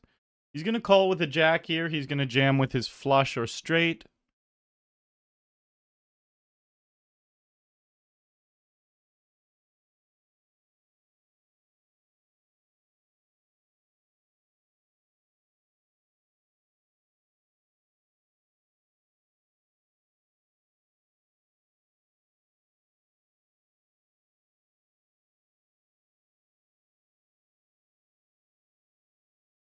Lots of YouTube subs flowing in. Lots of them.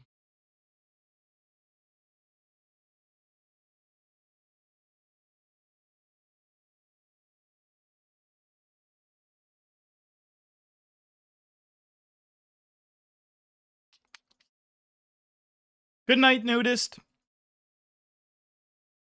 Blue Ice was watching on YouTube and popped over to Twitch. That's cool. Some of you guys are popping over to Twitch. It's also really cool you guys are watching on YouTube. This month has absolutely been the most momentum I've ever had on my YouTube channel because of these streams, so that's fun. All right, nice. A 150 up here.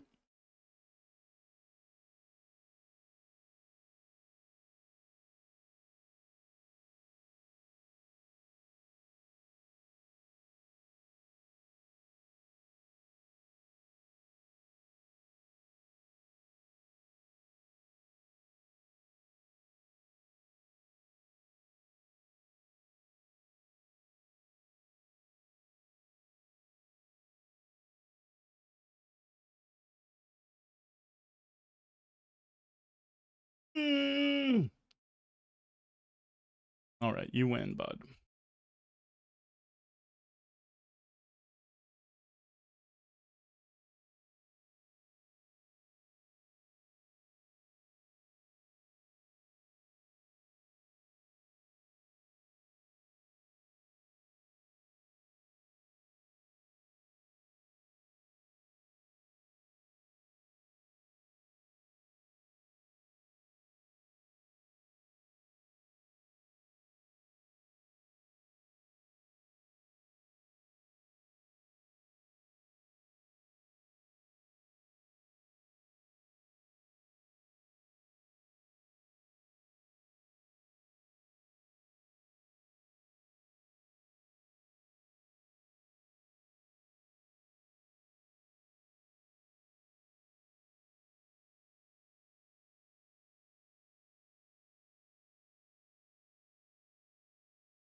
All righty.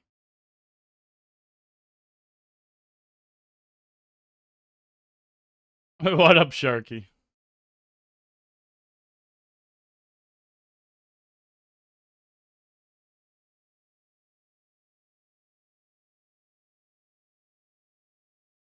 Jesus.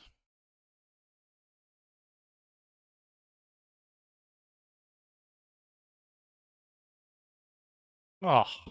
All right, good. Keep it clean. All right, at least we get this W down here. We're all in with a 6.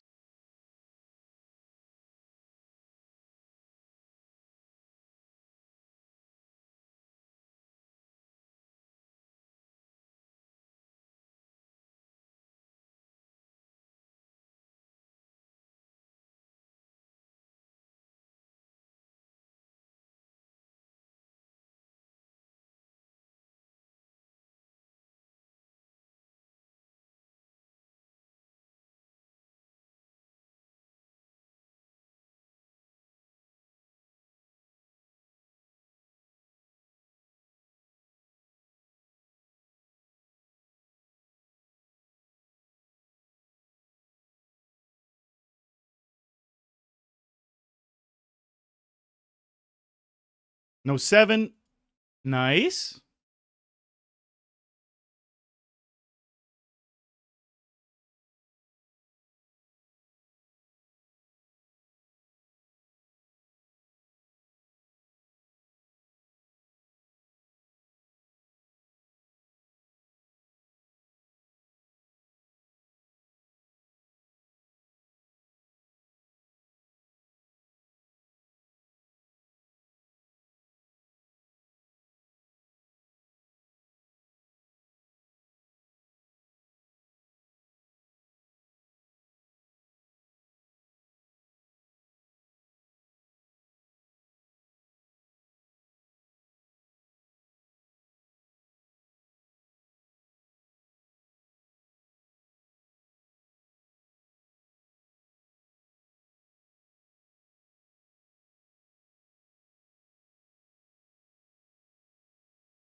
Right? This is a nice hand, obviously.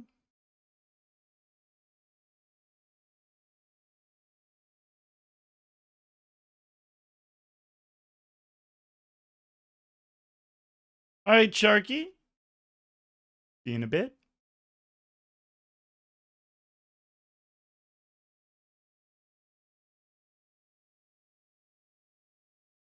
Can't believe I've already been live 2 hours. Things are going so well. I'm having a blast. Time is just flying.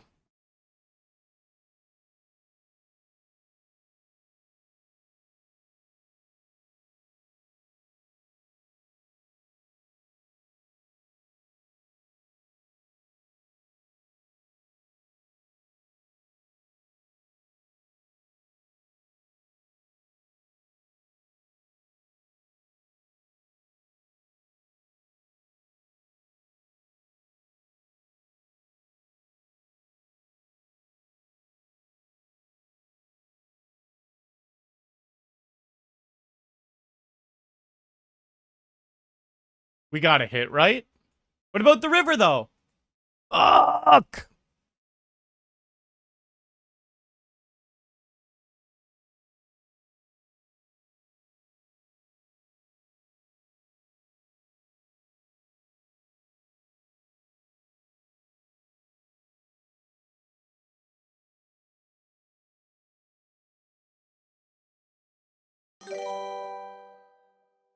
Poker King dropping that follow on Twitch. Thank you, buddy.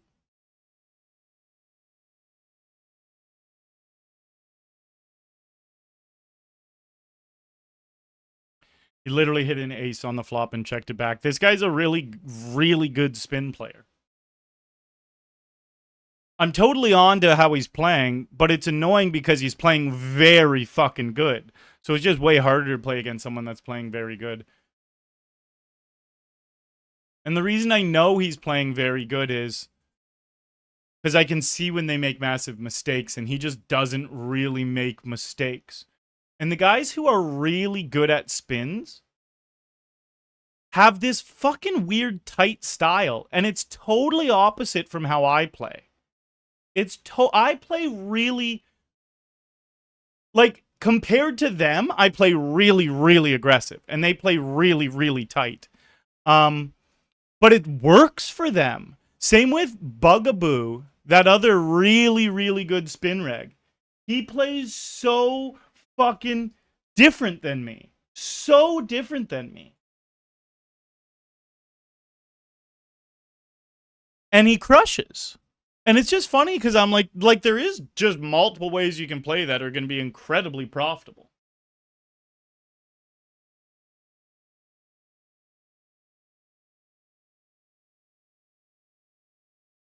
Yeah, Jesus, what the fuck just happened with Nightbot?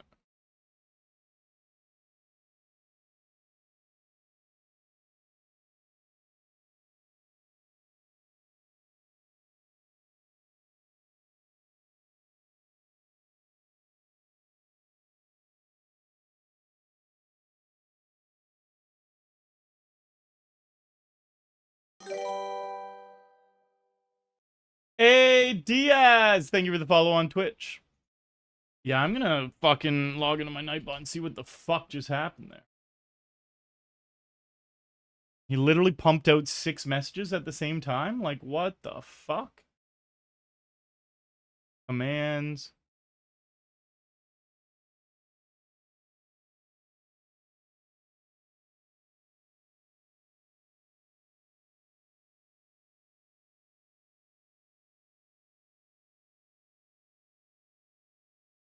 Looks like things are slowing down here, though. Hello, life hacks.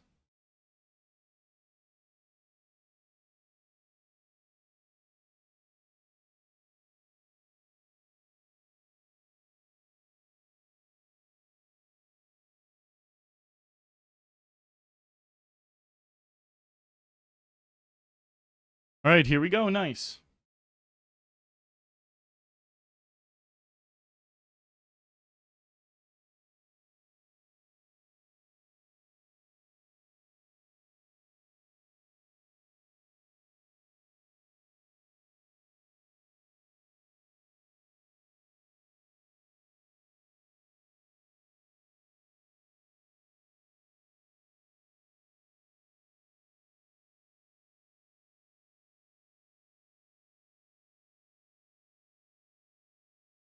Grips, what's up, boss?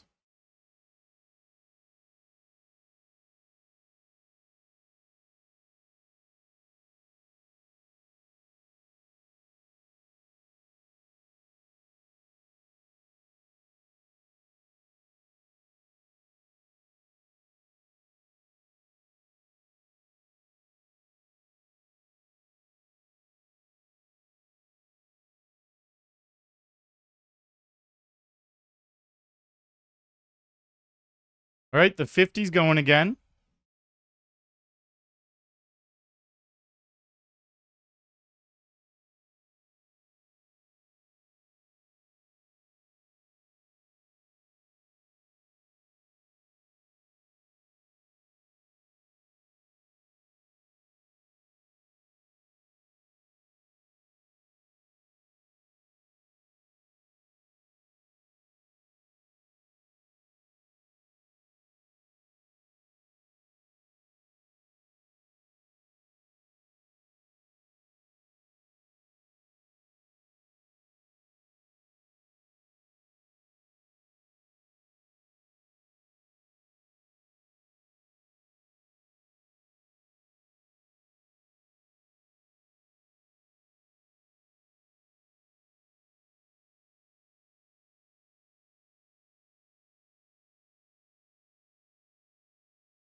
Come on.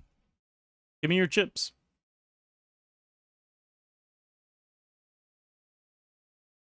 Got him.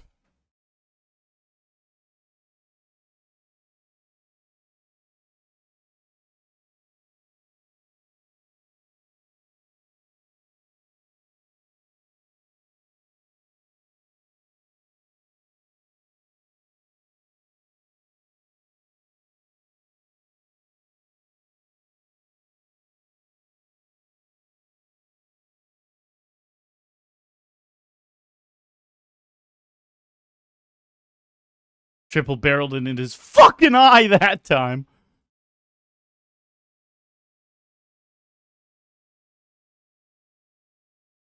Got 3 spins going now. All right, no 10, no 7. Fuck off, man. We were running so good to start. Oh, just quads. We were running so good to start, and the last, like, 7 or 8 spins, we've really been running into it. But we did win fucking 6 in a row. Baines! Coming in with the 8 months. What up, Baines?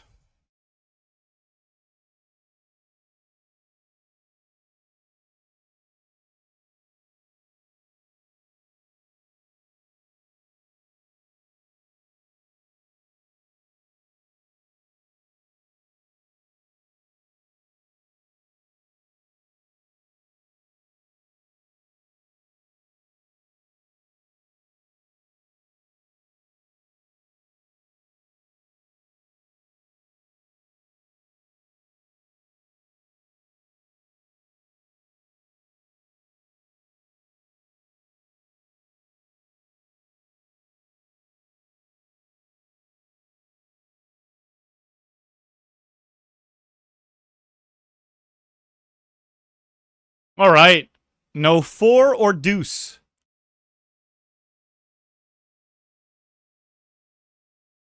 The fuck was that, man?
No queen, no nine.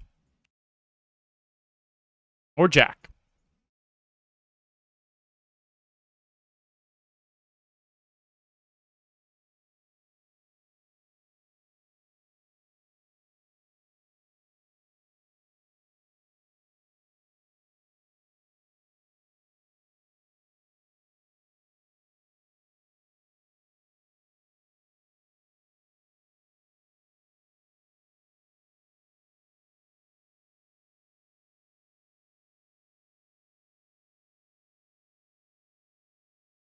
What's the best way to play spins in your opinion? Tight and aggressive or loose, depending on your player, of course. Both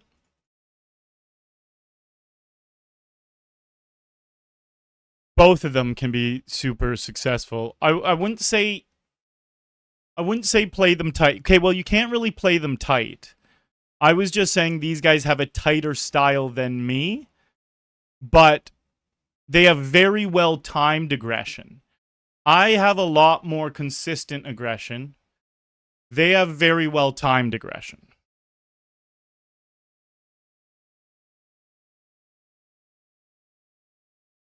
We need clubs, an ace, or a six. No. So we won the first 350s in a row, and we lost the next 3 or 450s. It's kind of fucking horseshit. What's up, Martin Lewis? I'm trying to figure out something off to the side, and it's stumping me. And I think that's probably why I have the look on my face. Like I was trying to deal with a little tech issue I was having, and I'd rather jump off of a 5-story roof than have to try to deal with tech issues. So that's probably what I was going through.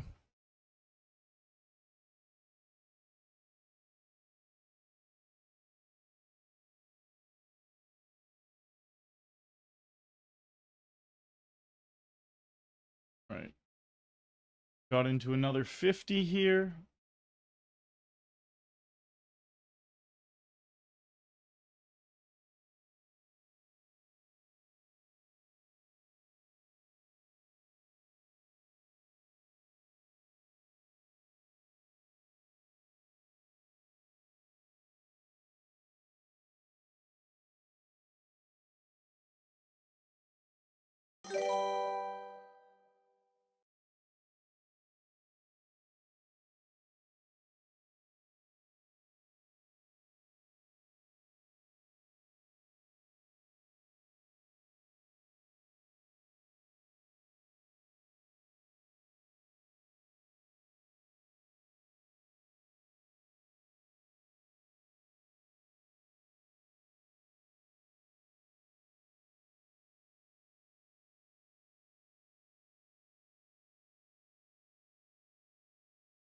Fuck off, man.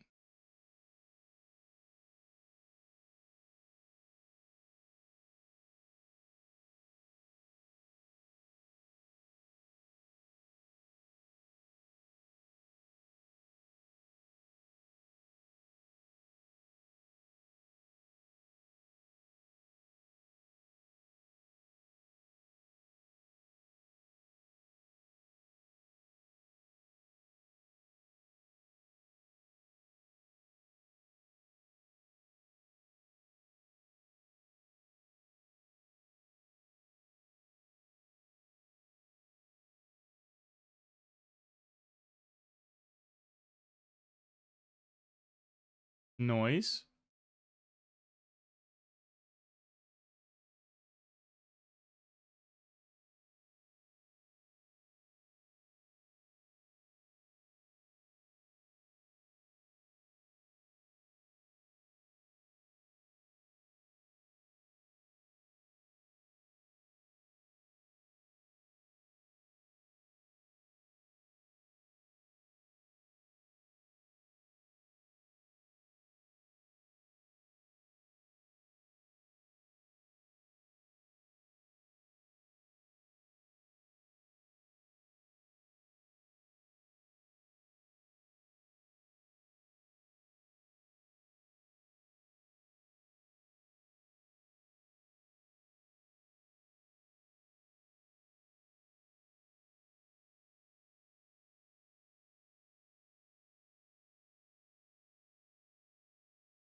Jack or six. We're open-ended, but they got the hearts covered. Hold! Oh!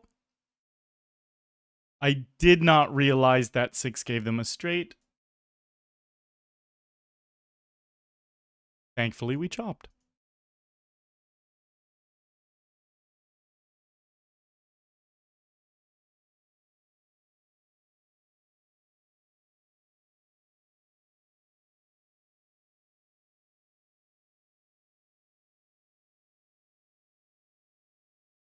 Ten on the river.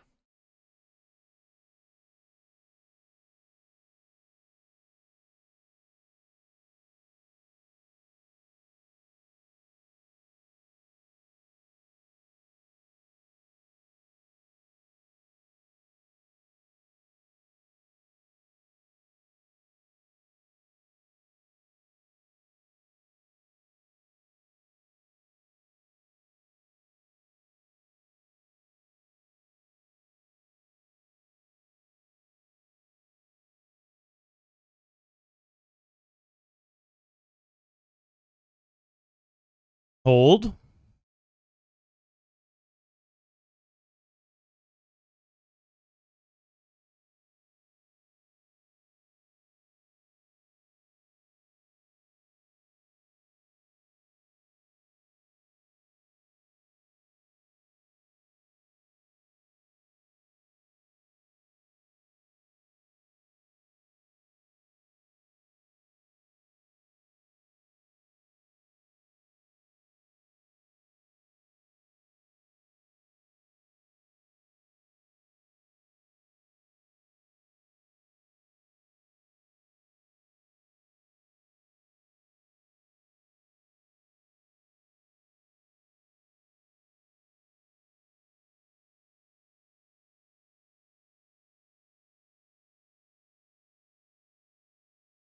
Okay, Baines. I love to hear it. Nice.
Big flip.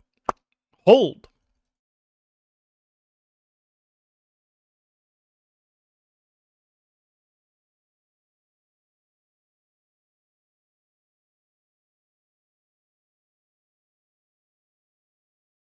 Man, we're really just fucking running into it a bit now.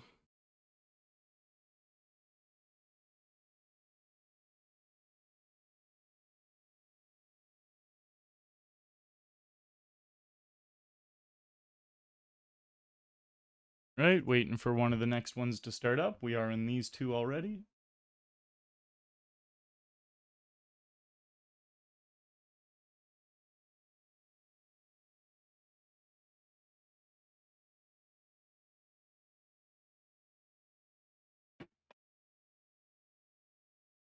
Oh.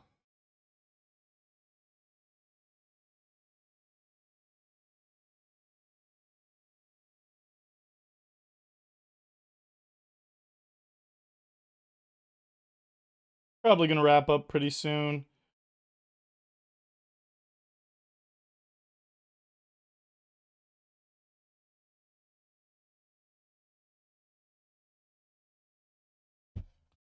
Just picked up my phone and couldn't remember why I picked it up.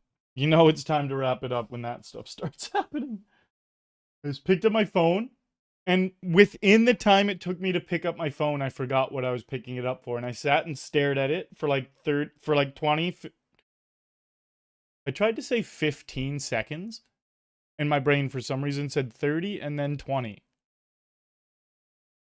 You guys ever just get really fucked up mentally like that, where it's like it doesn't even make sense how I meant to say the words 15 and then my brain changed it to 20?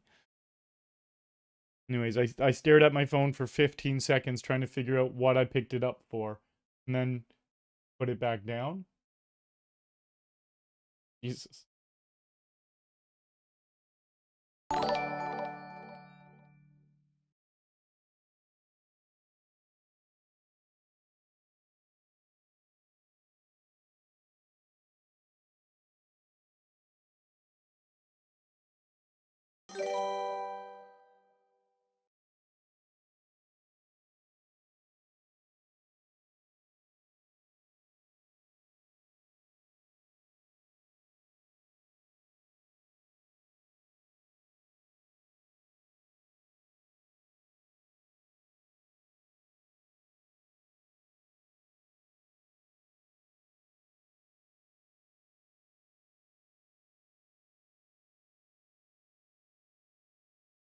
Yeah, I'm just gonna be done. I'm gonna be done. I'm not gonna sit here and wait for spins to start. Not at 4:20 in the morning. I don't mind doing that earlier. But all right, so we get to take 75 off of the buy-ins because I just understood those two. We made 500 bucks in the Spin N Gos. I am all done for the night, guys. Thank you for hanging out. If you are new to the channel, make sure you're hitting that follow button, that sub button on Twitch. It means a lot. This is my full-time job. I'm streaming about 4 days a week. And been doing it for 7 years. Member of Team Pro with PokerStars, and I'm not stopping anytime soon. So follow the journey. Completed a $100,000 profit challenge earlier this year. I mostly stream tournaments, but I always wind down the streams with some good old multi-table tournaments. I'm glad I popped on for a few hours. Because the YouTube stream and the Twitch stream were both pretty hype. Oh, David just came in with the raid. Okay, fine, David. I'll fire some more spins. That's so funny. Take back everything I just said. We're playing more.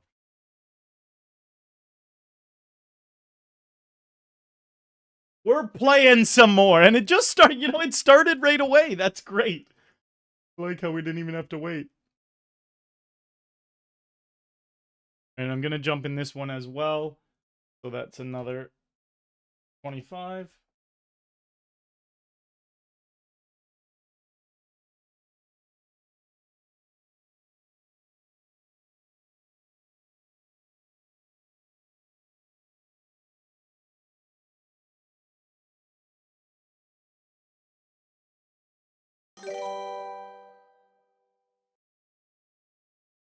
Red Delgado coming in with that Twitch follow.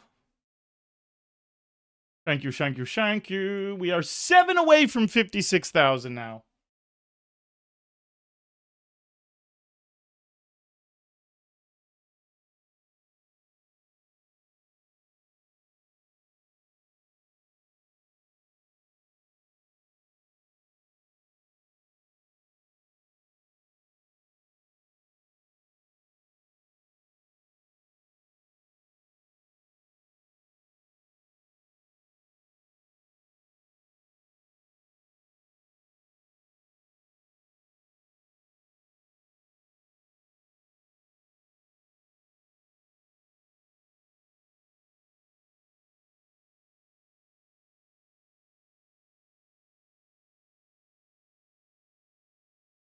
I thought I was on late tonight. Good luck, Mr. Ontario. David! Thanks, buddy. I didn't start my stream until 2.5 hours ago. I am on late, definitely. I wanted to watch the UFC fights. I played a bunch of Coop off stream today.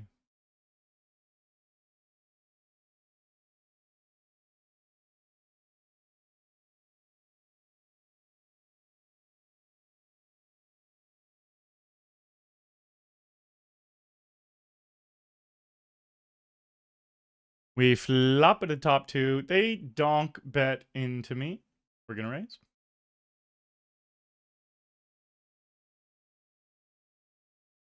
Fun game we're playing.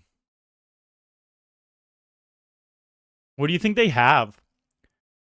Is it just ace 4? Like, is it not even close to that strong?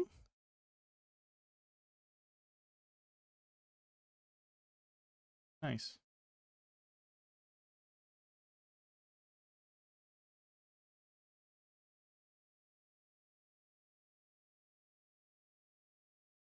What up, Frazzed Out? PokerStars Ontario, boss.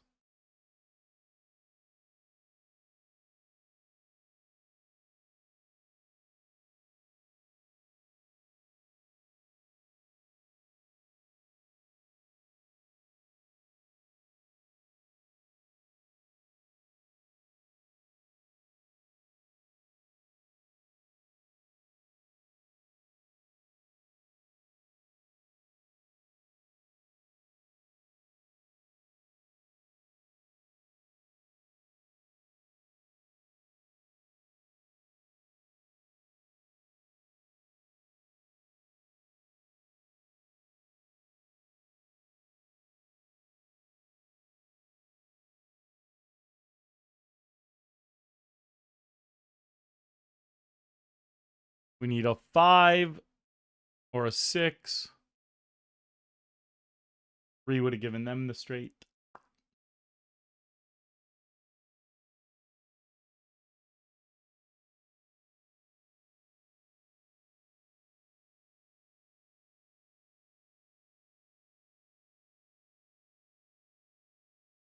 No jack, no 10.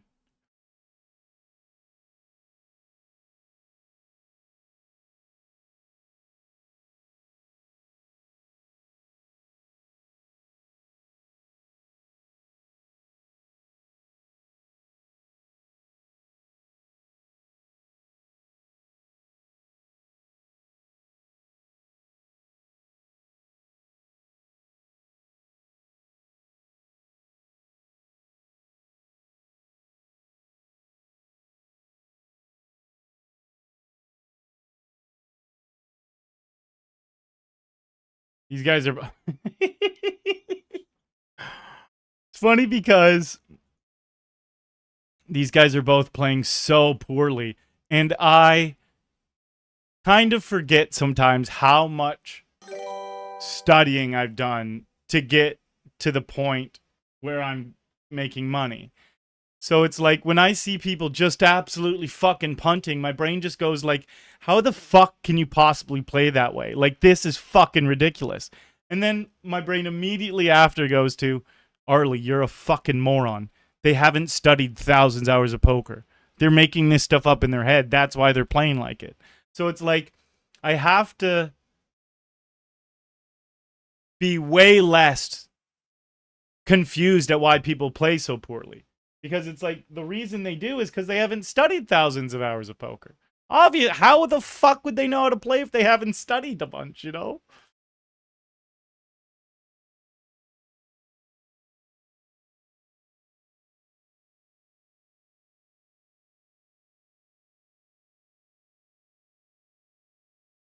Like that. That is such a bad play. Because what's he going to do? Fold if I jam? Or does that mean every time he does this, he's going to call? Which means he's doing it with big hands and he's scaring people off. It's one of those two things. Or he's mixing it with big hands and shitty hands, which just means it's just horrible. Like, no matter what he's doing it with is horrible.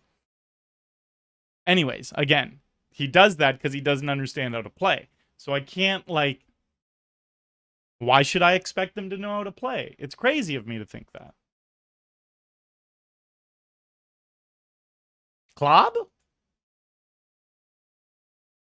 And they both beat me. Well, not that hand, but they both last longer than me. I'm definitely wrapping up soon, though. We're just going to play a couple more. I'm getting, like, tilty out of nowhere. Because you know what? What am I up now? 425? 525? 425? I'm up 425.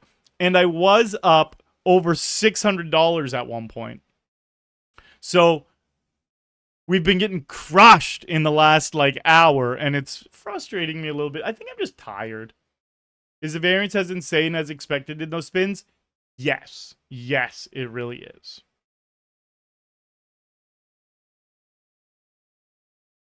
Hello, Frank Quani.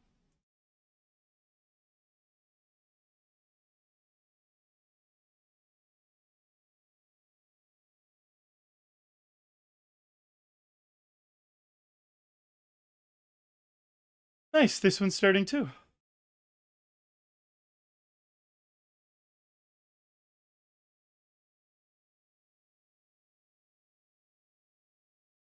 Got him. Give him a jack.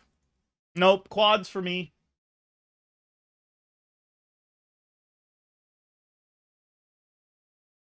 Oh, it's this guy.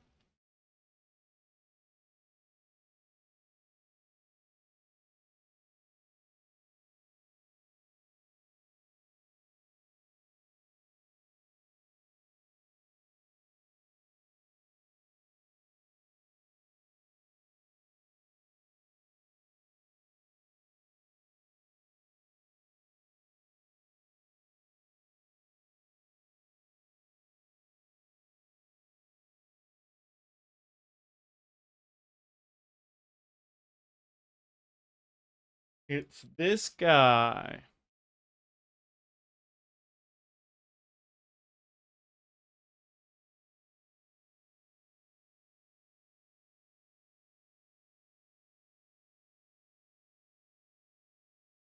He just punts hard. I played a lot of spins against this guy. And I've won a lot of fucking times against him. He just punts hard. And all we have to do is not get unlucky, literally.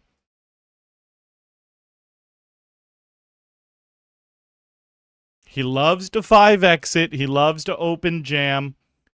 That's just his thing. And, again, very, very, very easy to get it in good against this guy.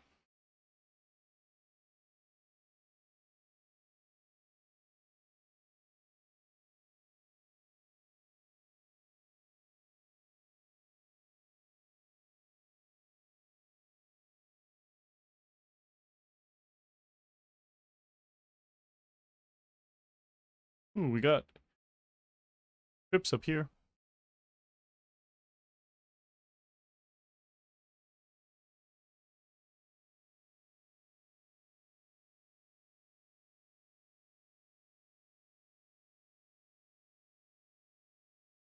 Oh, God. Well, we just jam and hope they actually don't have the 6. They could definitely have the 6, though.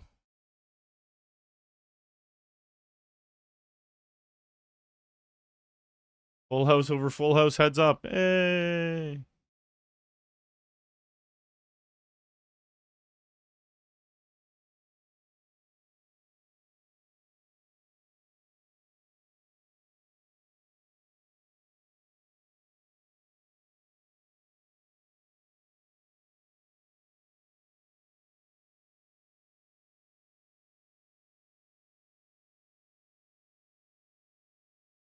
There's a 4-minute delay on the stream there, Franquani.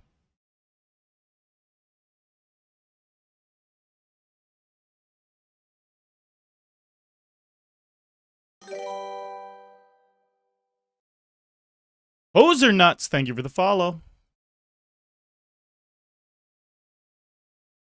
Do it.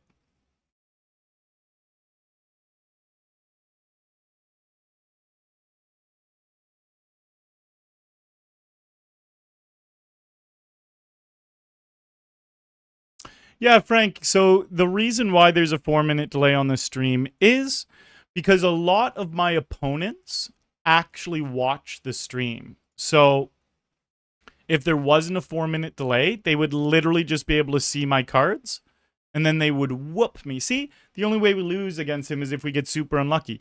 He put in a massive amount of chips pre-flop with queen high and just beat me, you know?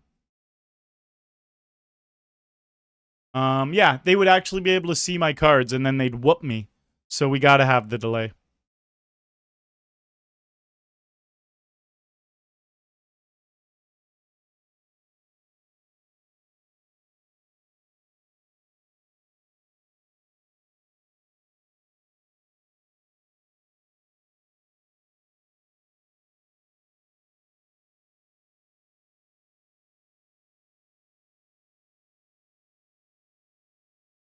Damn, we are getting pumped full of fucking lead against players who are actually just doing the dumbest shit ever. That's the most annoying part of poker. Is when very consistently your opponents are making these massive mistakes, but they just keep smashing you. It's like, all right, fun. Thankfully, we started off so fucking hot that we're still up 375. But yeah, the stuff that's happened this last hour has just been fucking absurd. King high, super profitable against this guy.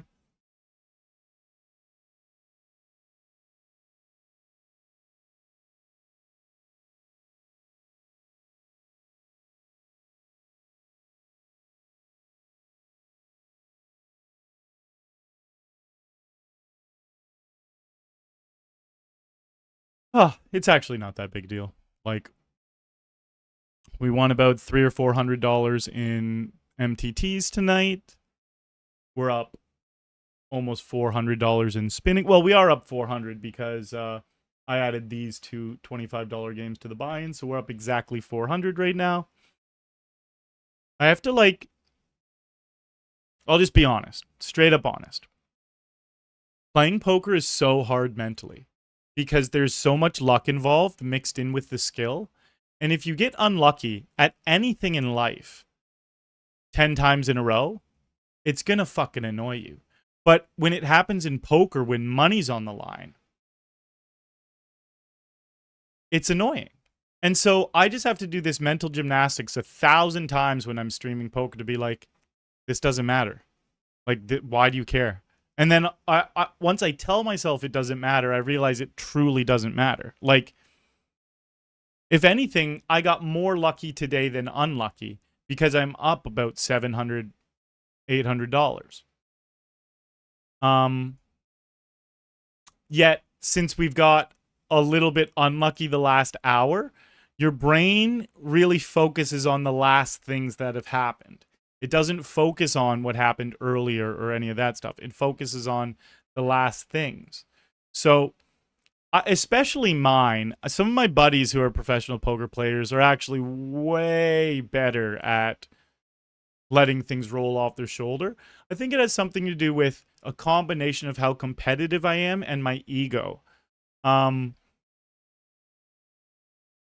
Yeah, it's like a combination of those things where it's like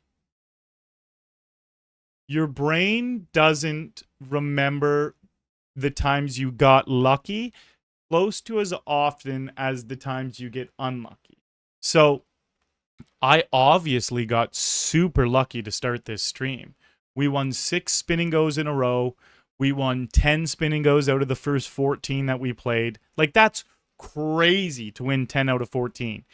Yes, I was playing with all these people who were making these crazy wild punts, and I was crushing them. But now we're playing against these people who are making these crazy wild punts, and they're beating me more than I'm beating them. My brain completely forgets about the earlier stuff in the stream and only focuses on this stuff, which is absurd for my brain to do. It's like, why do I do that? And then all you have to do to play the mental gymnastics game is don't think about this one day. Think about it in the long term. Think about how the last year went. Think about how my whole career has went as a poker player. I'm up a bunch the last year. I'm up a bunch my whole career. I'm up a bunch in the last 6 months. You know, like, I'm just up a bunch. But your brain focuses on what's happening right now. And even though I'm still up money in this spin and go session, and I'm still up money from my my tournament session earlier today, just because I've run a little bit bad the last hour, my brain starts doing all this.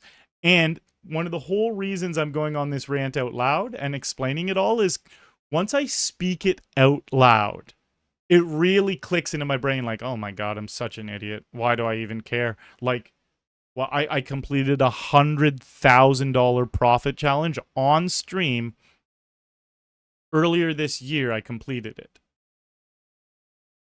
Who cares if I got unlucky in the last hour and lost $200? I'm still up. I'm still up in both the sessions I played today.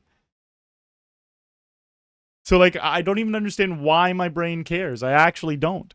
And it stops caring once I break it down like that. Now, if I get unlucky in 3 or 4 more of these, I'm sure my stupid fucking brain will get riled up again. And I have to just constantly slow it down.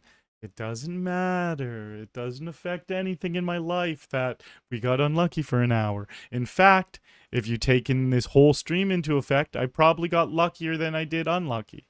Anyways, it is awfully silly how our brains do that, or how mine specifically does that.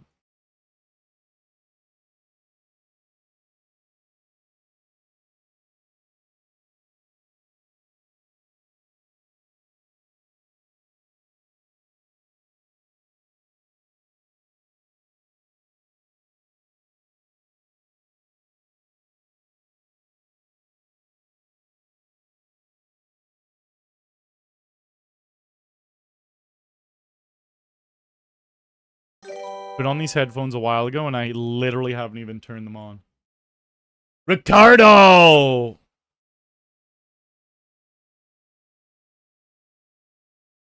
Thank you for that follow.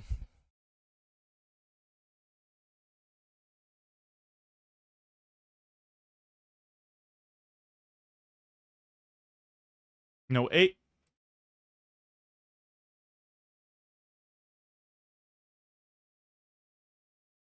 Hello, Tipsy.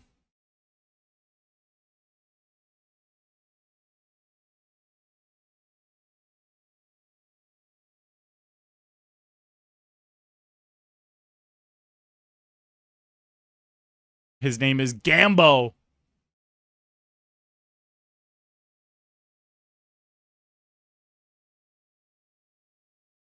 Hello, Michael Dixon. Stephen King. What are you asking about Stephen King?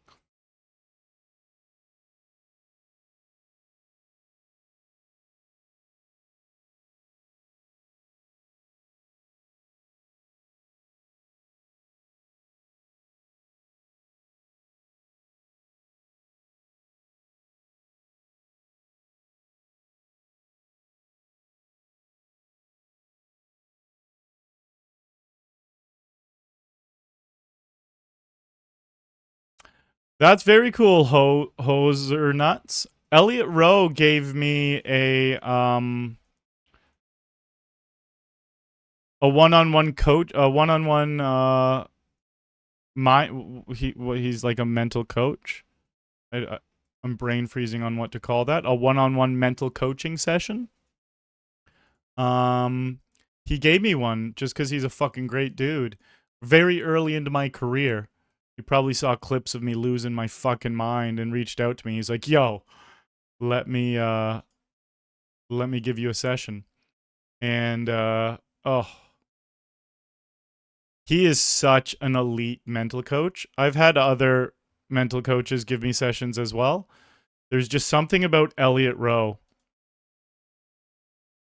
You feel like a god after talking to that man. You literally feel like a god. He's just so smart. And he really just has a way of making you feel good about yourself.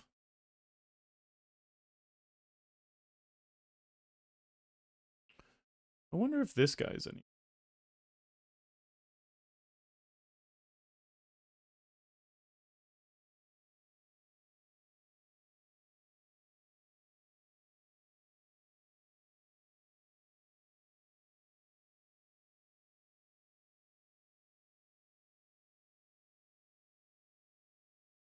Well, we have the queen, just don't have clubs.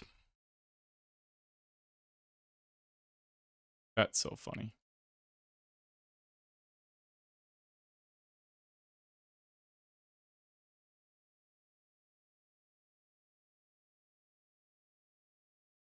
Just no 8.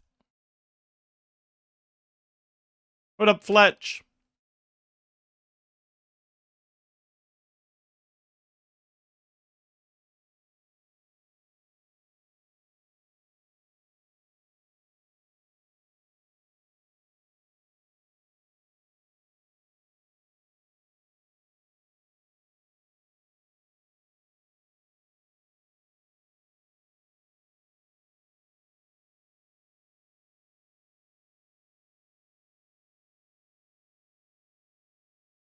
Damn. Not a horrible flop.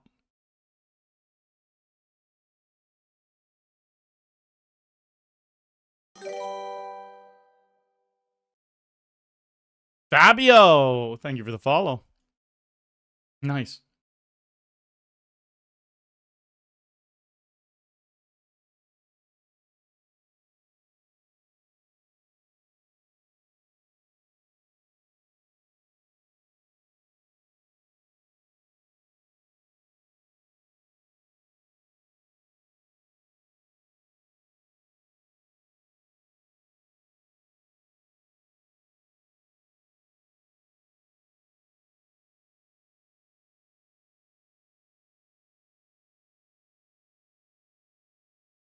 Oh.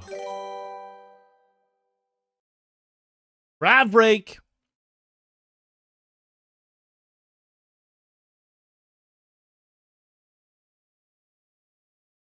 Thank you for the follow, bud.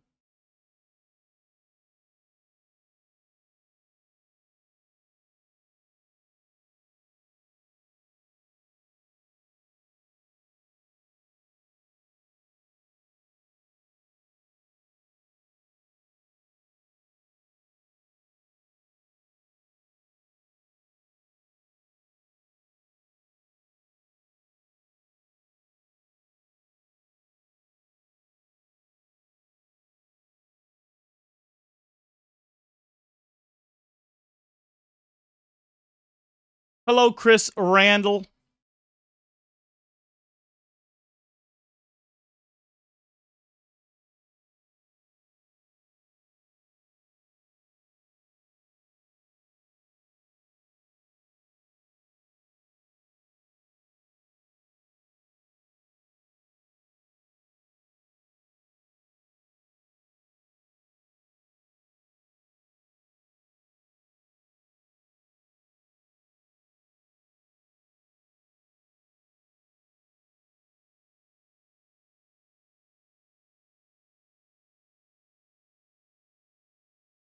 Yeah, this is live with a 4-minute delay, buddy.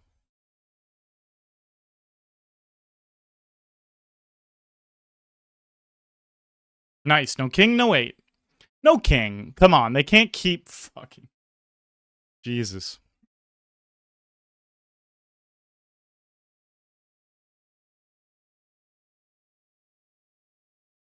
A little bit absurd what's going on now, but yeah. It's all part of poker. It's really standard. Standard.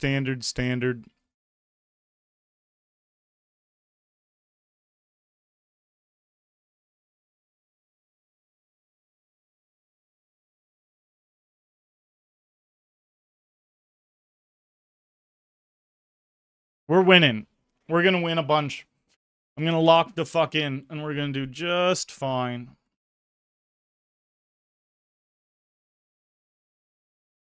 Jesus.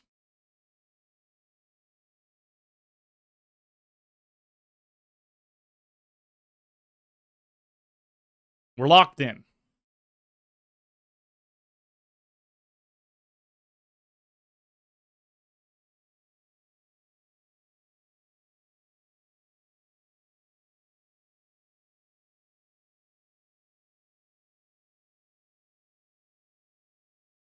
Yes, Knight, it is real money. These are all $25 spin and goes.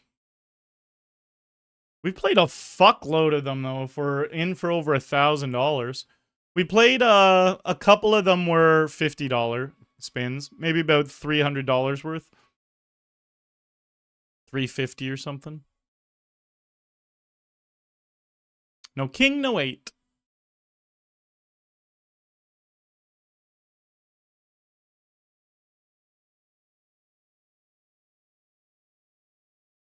Hold it. Hi, Arlie. Always wondered, what do stars pros get for being a pro? Would appreciate an answer and good luck. Yeah, so like a salary. I get a salary. But I've had a bunch of amazing opportunities to play poker all over the world where they'll kind of like send you out there and put you up in a hotel and stuff. A lot of the different events for the European Poker Tour I've got to play in London and in Bahamas, Barcelona, been to Monaco and a bunch of spots in the States, Maryland, Philly, Vegas, LA. Yeah. Yeah, it's truly amazing to have this opportunity through poker and through my sponsorship with PokerStars. Ace high call, he got me.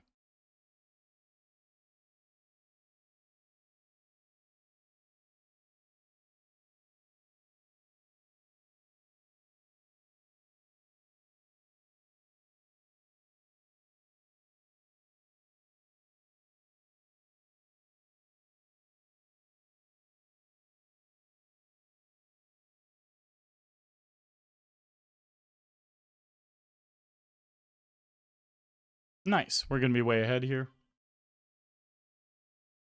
They're open-ended. No 9, no 4. I thought it was gonna come. Holy fuck! We can still win? I thought it was against the rules for a bit.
All right, well,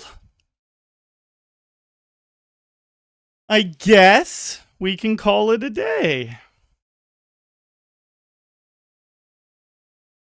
I'm still just hoping one of these pops open in the next minute or two. We'll give it about a minute more. If not, we will call it there. Yeah, exactly. Bane says Stars pros get 10 times more bad beats than normal players. Usually people think it's the opposite. So if we unregister these two games, we take we take $50 off the buy-ins. Means we made $350 from these spins. What was your first MTT win big enough to consider doing it more professionally? So it definitely didn't come from one win. The way it worked for me was I took a year. So I went through a poker training program called Max Value maybe 9 years ago. It was recommended from one of my best buddies, Kevin Martin, who is one of the biggest poker streamers around. And I went through that training program. I watched every video in it 3 to 7 times. Really, really absorbed the information. I didn't just watch a video and then move on to the next one. Like I watched a video, took a bunch of notes, would practice that's changing my gameplay to absorb the stuff I learned in the video, then go watch the video again. Oh, I only picked up 10% of the video the first time. Now I got 20% of it in my head after the second time. Over and over till I got to the point where I had absorbed a lot of the training program. Then the training program really taught me about bankroll management and game selection, as well as just like strategy in poker, obviously. So with the bankroll management and game selection, I realized I was punting a lot of money playing games I shouldn't be playing. So I decided I knew that I was really good at poker at that point because I had put so much time and effort into studying. But I hadn't proven it yet with results. So what I decided to do was only play games $16 and below. No turbos, no hypers. No satelliting into bigger games. No late registration past half an hour. Those were all really strict rules that I set for myself. And I followed those rules perfectly without one slip up for 12 months. And I mean, like, there wasn't one time I played a $22 game. $16 games and below. Even, I remember there was like a $22 low main event for like W Coop or something. And I wanted to play it so bad because I was like, God, there's so much value in this game. And I know I could crush this $22 game. Like I'm fucking crushing these 1650 games and below. But to me, I had set strict rules. If I played that one $22 game, then what's going to stop me from playing other $22 games? Like, I'm such an all or nothing person like that. So I didn't play one game above $16 and all those other rules I said. And I did that for a year. And this was before I was a full-time poker player. And in that year, I made $25,000. Again, nothing that you're going to retire off of, but what I was doing was training my brain to think about poker differently, to not chase trying to win huge amounts of money. I was just trying to play really fucking good poker. So even though I was playing games that were like $2 buy-ins and $5 buy-ins and $10 buy-ins, I was crushing them. And it wasn't about how much money I was winning. It was about how consistently I was winning in the smaller games that I was playing. Because I knew if I retrained my brain to not be obsessed with big scores and to just really, really be obsessed with beating everyone all the time, then when I moved up into higher stakes, I would have that thought process. And I can't believe one of these aren't starting yet. So I would have that thought process. And I rewired my brain in that year from liking the thrill of gambling to just playing good, profitable poker. And then that gave me the confidence to decide I was going to try to go full-time in poker and streaming. That making that 25 grand and seeing my graph very consistently just go up for a year straight, gave me the confidence. That's what did it.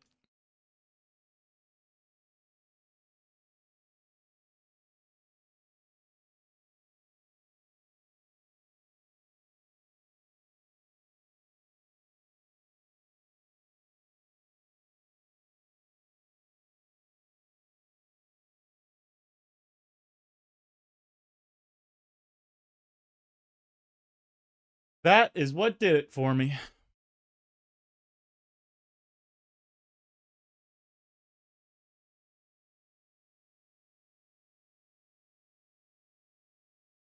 I would really like to see them check here. Nice. I'm going to check call, give them a chance to bluff. Feel like I had the best hand on the turn, so I probably still have the best hand on the river, unless they literally have ace-10. And I wasn't really sure if I was going to get a call if I bet. So we were giving them an opportunity to bluff. Isaac, thank you for the best of luck.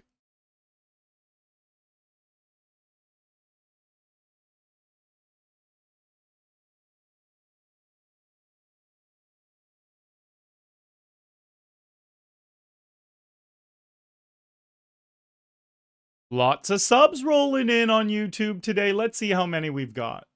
This is how I keep track of my subs per stream. I go like this. This is how many we started the stream with. I open up 2 of these pages. This is YouTube Studio. It gives you a bunch of statistics on your YouTube channel.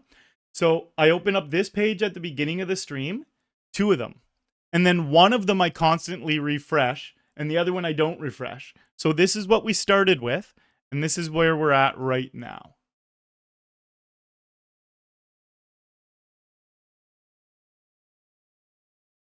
Let's see. Here. 48 subs this stream. That's where we're at now. So we have got 48 subs this stream. Bam. Bam. That's awesome. Thank you very much, guys, for the 48 subs today. That's super, super cool of you guys.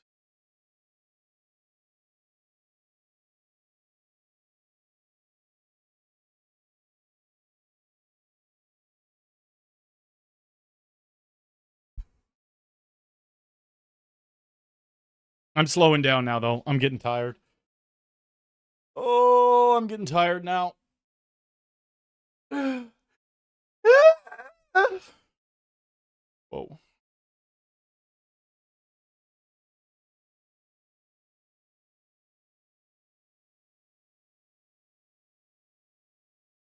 I noticed I was a little bit cranky at some points this stream. And honestly, just because, fuck it, I don't mind bearing all sometimes. I decided recently I'm going to be much stricter about my health and my food and my diet and my working out. I go through stages where I work out 6 days a week and I eat fucking clean 20, 30, 25, 28 days out of the month. And then I go through other stages where I won't work out for like fucking 3 months and I'll eat fast food twice a day. Like, it's crazy. I'm a wild man like that. The last year, I've snapped out of that a lot. It's been way more consistently working out and eating clean. And like, I have lost 30 pounds. But it's like, my whole life before I became a poker player, I was super athletic, in really good shape. Like, got my black belt in Taekwondo as a teenager. Was always playing sports and going for runs, and like Like, I was in good fucking shape for sure. When I was on Big Brother Canada 10 years ago, I was in fucking killer shape. I walked into the house at like 172 pounds. I'm 6 feet tall. That's like fucking killer shape. um, but then I slacked. Like, ever since I became a poker player, I've definitely slacked big time. And so recently I was like, okay, I really, really should just turn it up a notch again. Like, these days I'm weighing about 200 pounds. Again, I was up just over 230 for a bit at my worst. So I have such a shorter fuse when I'm eating super clean, when I'm switching into eating super clean. It's like food is something where if I start getting a little bit tilted with poker, I'll just crush food and it makes all that go away, you know? Like, if you're angry and you start crushing ice cream and brownies, like, it's gonna literally make you happy. It just does. Maybe not the next day, but the instant gratification of eating it makes you happy. And I've used stuff like that as a crutch very frequently to avoid getting annoyed at poker on the rougher days. But that's some bullshit. Like, I just need to toughen up mentally, you know?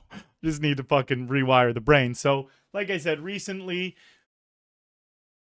the last year, I've been way better than I have before. Like I said, I lost those 30 pounds, and I'm in a lot better shape than I ever have been as a streamer. I'm not at peak shape like I was when I played Big Brother or like when I was a teenager, but I'm doing really good in the grand scheme of things. But I decided I'm going to turn it up another notch, where it's like, I'm not going to have months where I'm just crushing fast food anymore. I'm not going to have months where I take off the gym. Like, it just sets me back so much, you know, when I do shit like that. So we got Reginald with that Twitch Prime on Twitch. Thank you, buddy. So yeah, I noticed today I probably was a little bit shorter fused, or just like I was running so good the first couple hours, and then we hit that really rough patch for an hour, and it was pissing me off. But it's like, I guarantee you guys, again, this is me just bearing all. I'm fucking could just lie and pretend I'm a mental beast, but I guarantee you guys, if I was just eating whatever I wanted today, I wouldn't have been mad at all, you know? I'm a little hungry, even though I had that steak while I was streaming. Today I've just had like 3 small meals, veggies, rice, steak, ground beef, so a little bit of fruit. And like small portions compared to what I've eaten before. And I like right now I'm hungry and I get hangry. I get hangry sometimes. It's like that steak that I had a few hours ago. It's like it almost just teased me. I could have had 4 times as much. But, all right, another one starting. But yeah.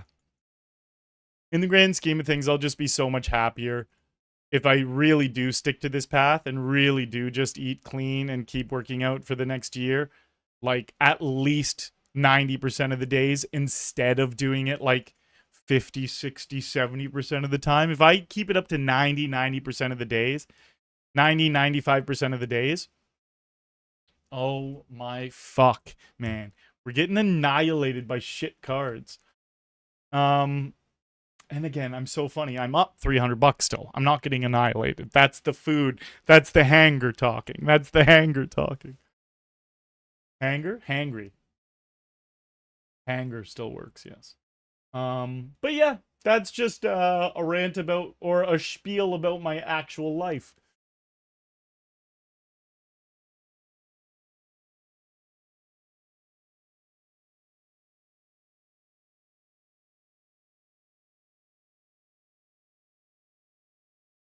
Thanks for your insight. Myself, being at this point currently, did a lot of study and practice, made some great cashes and wins, 5 to 20 buy-ins,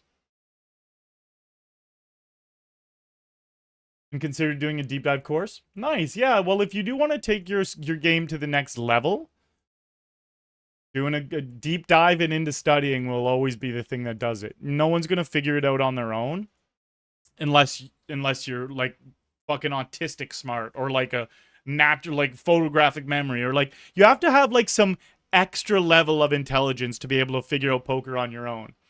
I was always super gifted with math and statistics. I was shit with geography, and the only things I was good at in school was gym and math. Well, I could be good at some of the other things if I really, really tried hard. But like geography, grammar, holy fuck, my grammar's so bad. I can hold a really articulate conversation and I can get my point across very well speaking. But my God, I can't write it down. Like when I write, apparently all my teachers always told me, you write like you're talking. And I'm like, I don't even know what the fuck that means. Like, I still don't know what that means. They're like, yeah, like, my grammar's always wrong. I use the wrong tenses. So much shit with my grammar was wrong. And so every time I would do projects in school, I would get deducted all these marks for my grammar and all this shit. But then I would get really good marks for, like, making my point. I'm like, isn't making your point the only thing that should fucking matter? And school always rattled me with stuff like that. Anyways, so my whole thing is, even though we got Tema Zankov with that YouTube sub, even though I was always really naturally gifted at math and statistics and stuff like that, I couldn't become a full-time poker player until I went through a poker training program. Because I needed the people who have made millions of dollars in poker to lay out a blueprint for me. Then I could study and follow that blueprint and absorb it very well, but I couldn't figure that shit out on my own. Fuck, I wish I could. And last year, I had a poker coach. I had two different ones, but one of them was 23 years old. I'm 35. My poker coach was 23 years old. And he was coaching me. And he's one of the smartest fucking people I've ever encountered. And it's because he was just naturally gifted. Like, he's one of those people who was naturally gifted. And I'm just like, how the fuck are... And I'm playing poker against him all the time, too. You know, he was my coach, but also I played against him because, like, he would play in the same games I would play in. I'm like, how the fuck is one person so goddamn smart? Like, naturally. He didn't have to do anywhere near the same amount of studying as other poker players because his brain was just like a computer and would figure it out, you know? That is, like, I was always so in awe when he would coach me. Because I'm like, how the fuck do you figure all this stuff out? And it's just like, it's just obvious to him. I'm just like, my God, I had to study so much to be a way worse player than him. So, Mr. Black, that was just a long-winded way of saying, good for you. The more you study, the better you'll get. Don't try to just strong-arm poker and play until you get better. It's all about the studying you do when you're not playing.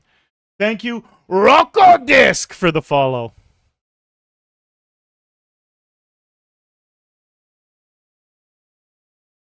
How do you deal with variance? Or how is your thought process on it? I, honest to God, Polako Romanowski. I don't think I deal with it well. Like, I feel like I deal with it a lot better than I used to at the beginning of my career, but I also see how some of my friends deal with it, and they actually just don't let it phase them that much. And I do let it phase me. I fucking just like I said, I just crush food and listen to music that I like to help deal with it, which is fucked up. But one thing that helped me get a lot better with it is just realizing how frequently it happens. Like, tonight is a perfect example. I started this session and I won 6 spin and goes in a row. I won 10 of the first 14 I played. I was up like $500. I was up $500 in the first hour. 500 profit. And then there was a spree where I lost like 7 out of 8. Even that is just crazy. To win 6 in a row and then lose 7 out of 8 in the same session is crazy.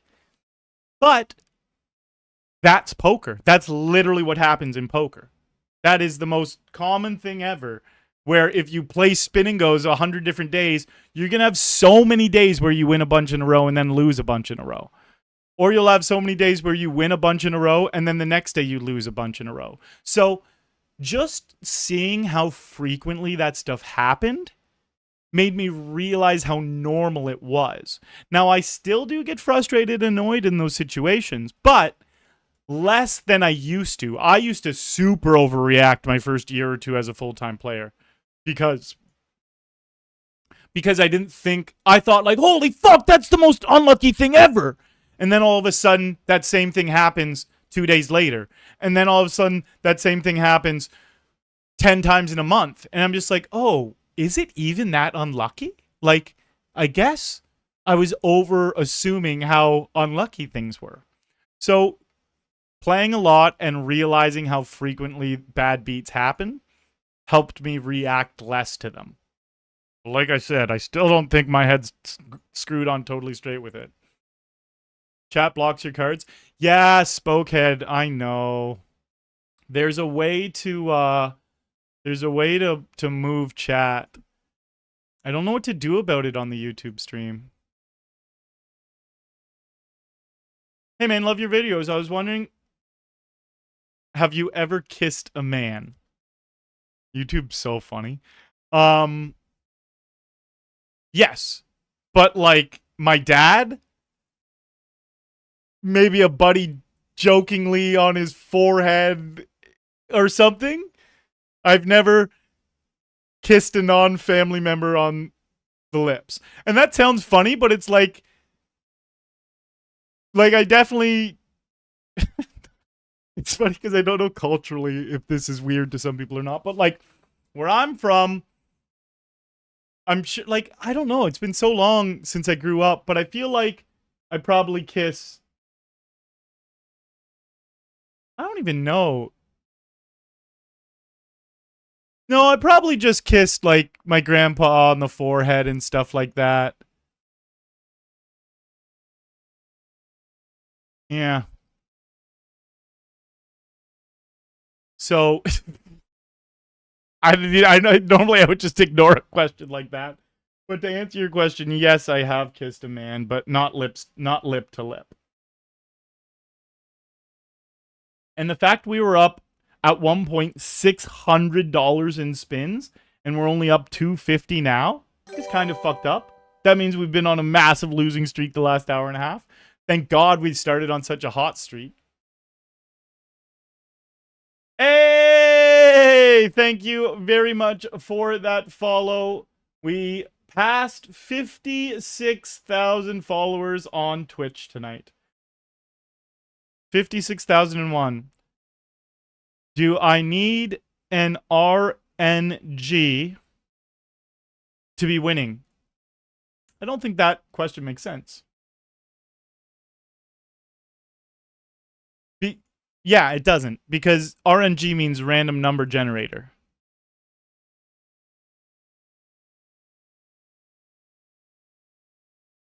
I guess technically the question could make sense if you're asking it like, do you need to... First of all, no, you definitely don't need a random number generator to be profitable, but I'll show you what so Kevin Martin, who I was talking about earlier, he uses a random number generator like this sometimes. And a lot of poker, not a lot.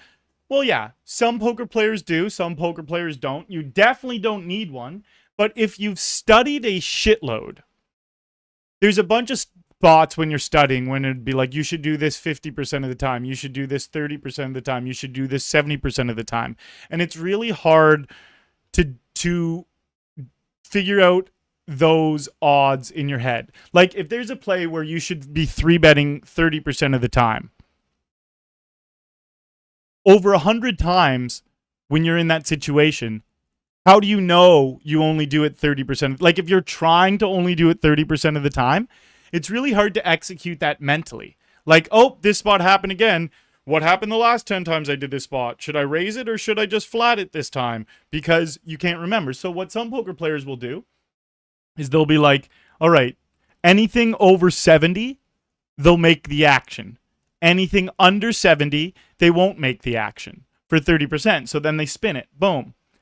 60, that means they won't 3-bet. Try it again. They won't 3-bet. Now they 3-bet. Now they don't 3-bet. Now they don't 3-bet. Now they don't 3-bet. Now they don't 3-bet. Now they don't 3-bet. Now they don't 3-bet. Now they don't 3-bet. Now they 3-bet. Now they 3-bet. That does get used in poker. I personally don't use one. I'll just do it in my head. But like, I don't know how accurate I'm being, you know? A 125er.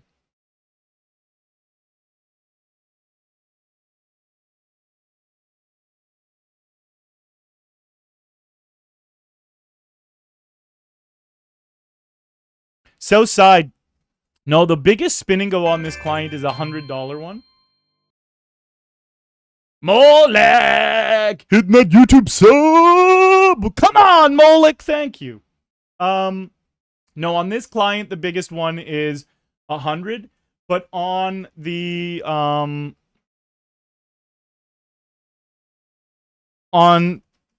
so I play on PokerStars Ontario. 2 years ago, we got cut off from the global pool, and I only play against other people from Ontario. When I played against people from the global site over 2 years ago, they did have a $500 spin option, and I definitely did play it. I just threw a link in chat, exclamation biggest spin, and that shows you one time when I played a $500 spin. It was a $3,000 prize, and I won it.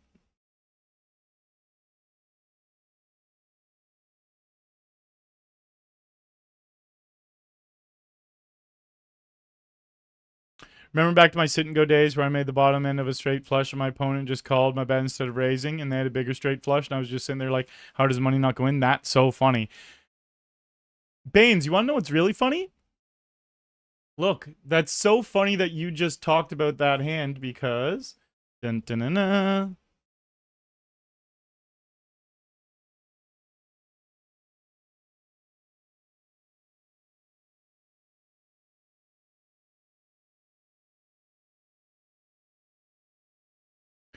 Well, that's sad.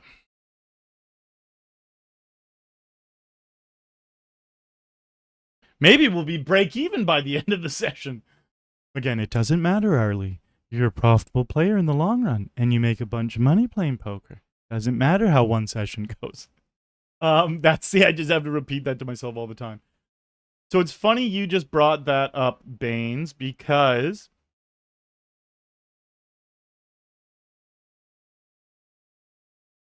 here is me doing that. So Baines was just talking about how he had a straight flush and the other guy had a bigger straight flush. Look at this.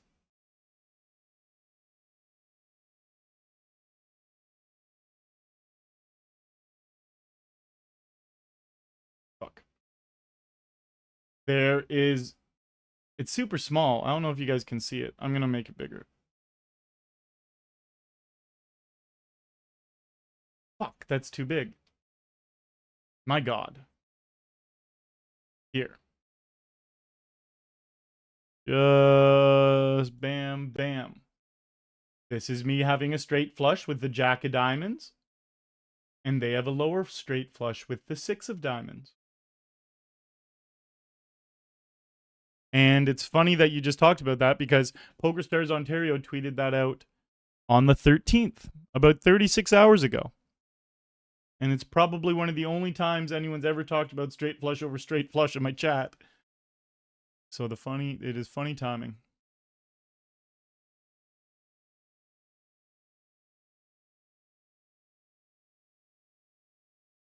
Rush of cards, yeah. No, I did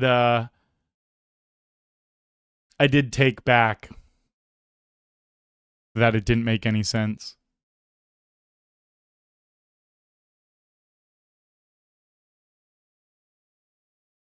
their RNG question definitely did make sense. I just brain froze on it for a second, but then I went through the whole 30% example and spun it like 20 times.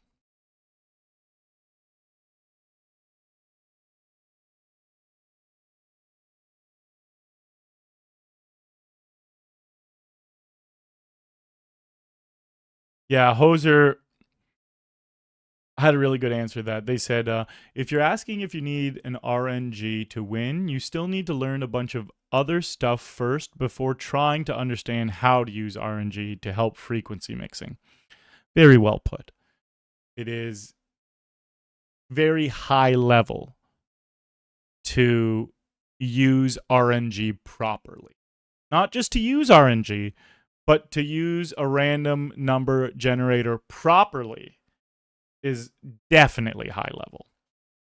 Because that means you need to know. Exactly like Hoser said, you literally need to know, okay, in this spot, with this hand, with these stack sizes, in this position, against this player, I should be 3-betting 60% of the time.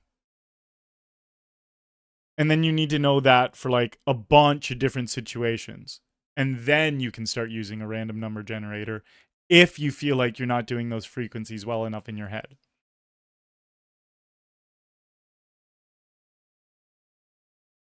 You ever thought about making your own course and share your personal experience? So, no, I've never thought about making my own course. I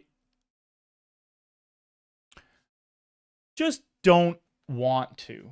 I don't think I'm good enough to make my own training program, but it's like, I know when I say that out loud that I could absolutely create something that could help beginners. I know that, but I'm not like, but like, if I ever did something like that, which I don't plan on, by the way, but if I ever did something like that, I'd want to be so much better than I am right now so I could make a more high level program. It's like, yes, I could for sure do a database review with people who don't really know how to play poker and pick out a shitload of leaks that they have and tell them how to improve those leaks. Or I could. The thing is, it's also so funny, but I guess this is just how poker works. It's like, if I were to create any type of program, it's just because I've studied 5 other programs over the last 8 years and absorbed all the information from them, So it's like, I guess technically I could just regurgitate all the shit I've learned from other training programs and from my coaches and my own personal experience all tied together in a bow, but I just don't want to and have no the amount of time and energy and effort I would have to put into something like that, I have no desire to do. I'd rather just keep improving myself, keep playing, keep streaming, keep creating content. I'm really hardcore into the content grind these days. 520 ace of spades, 520 ace of spades, coming in with the raid, coming in with the raid. Thank you, boss. Thank you. Yeah, I'm really, really into making content these days. I have a bunch of really cool plans. Why aren't these running? I guess it's 5:30 in the morning. I have a bunch of really, really cool plans for content over the next few months. Well, not over the next few months. The next few months, I'm going to be putting a lot of it together. And then maybe December or January, I'll pass over all these ideas I've brought up to some editors, and I'll have them edit all this stuff out. And then we're going to put it out on my Instagram and my YouTube and Twitter. I'm literally calling it Twitter forever. I'm not going to call it X. It'll take me fucking years before I start calling Twitter X. And nothing like, fuck Elon Musk. I don't care about any of that stuff. I know some people are fucking anti-Elon Musk, so I'm not going to call it X. For me, it's just like, I've called it Twitter for 10 years. It's just Twitter to me, Yeah, so I say that now, and in 2 months, I'll probably be calling it X. No, but yeah, I have lots and lots of plans for content. So for me, that's what I want to focus my energy on. I'm a content creator, a poker content creator. And I want to continue on that path rather than split my energy onto anything else. All right, well, I keep getting close to ending it and then not, but I do think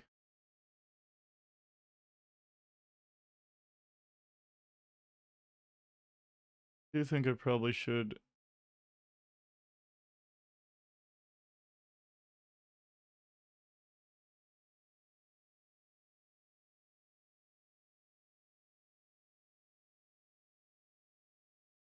Yeah, I'm going to call it quits, guys. So we can unregister these 2 games. And that means $50 comes off.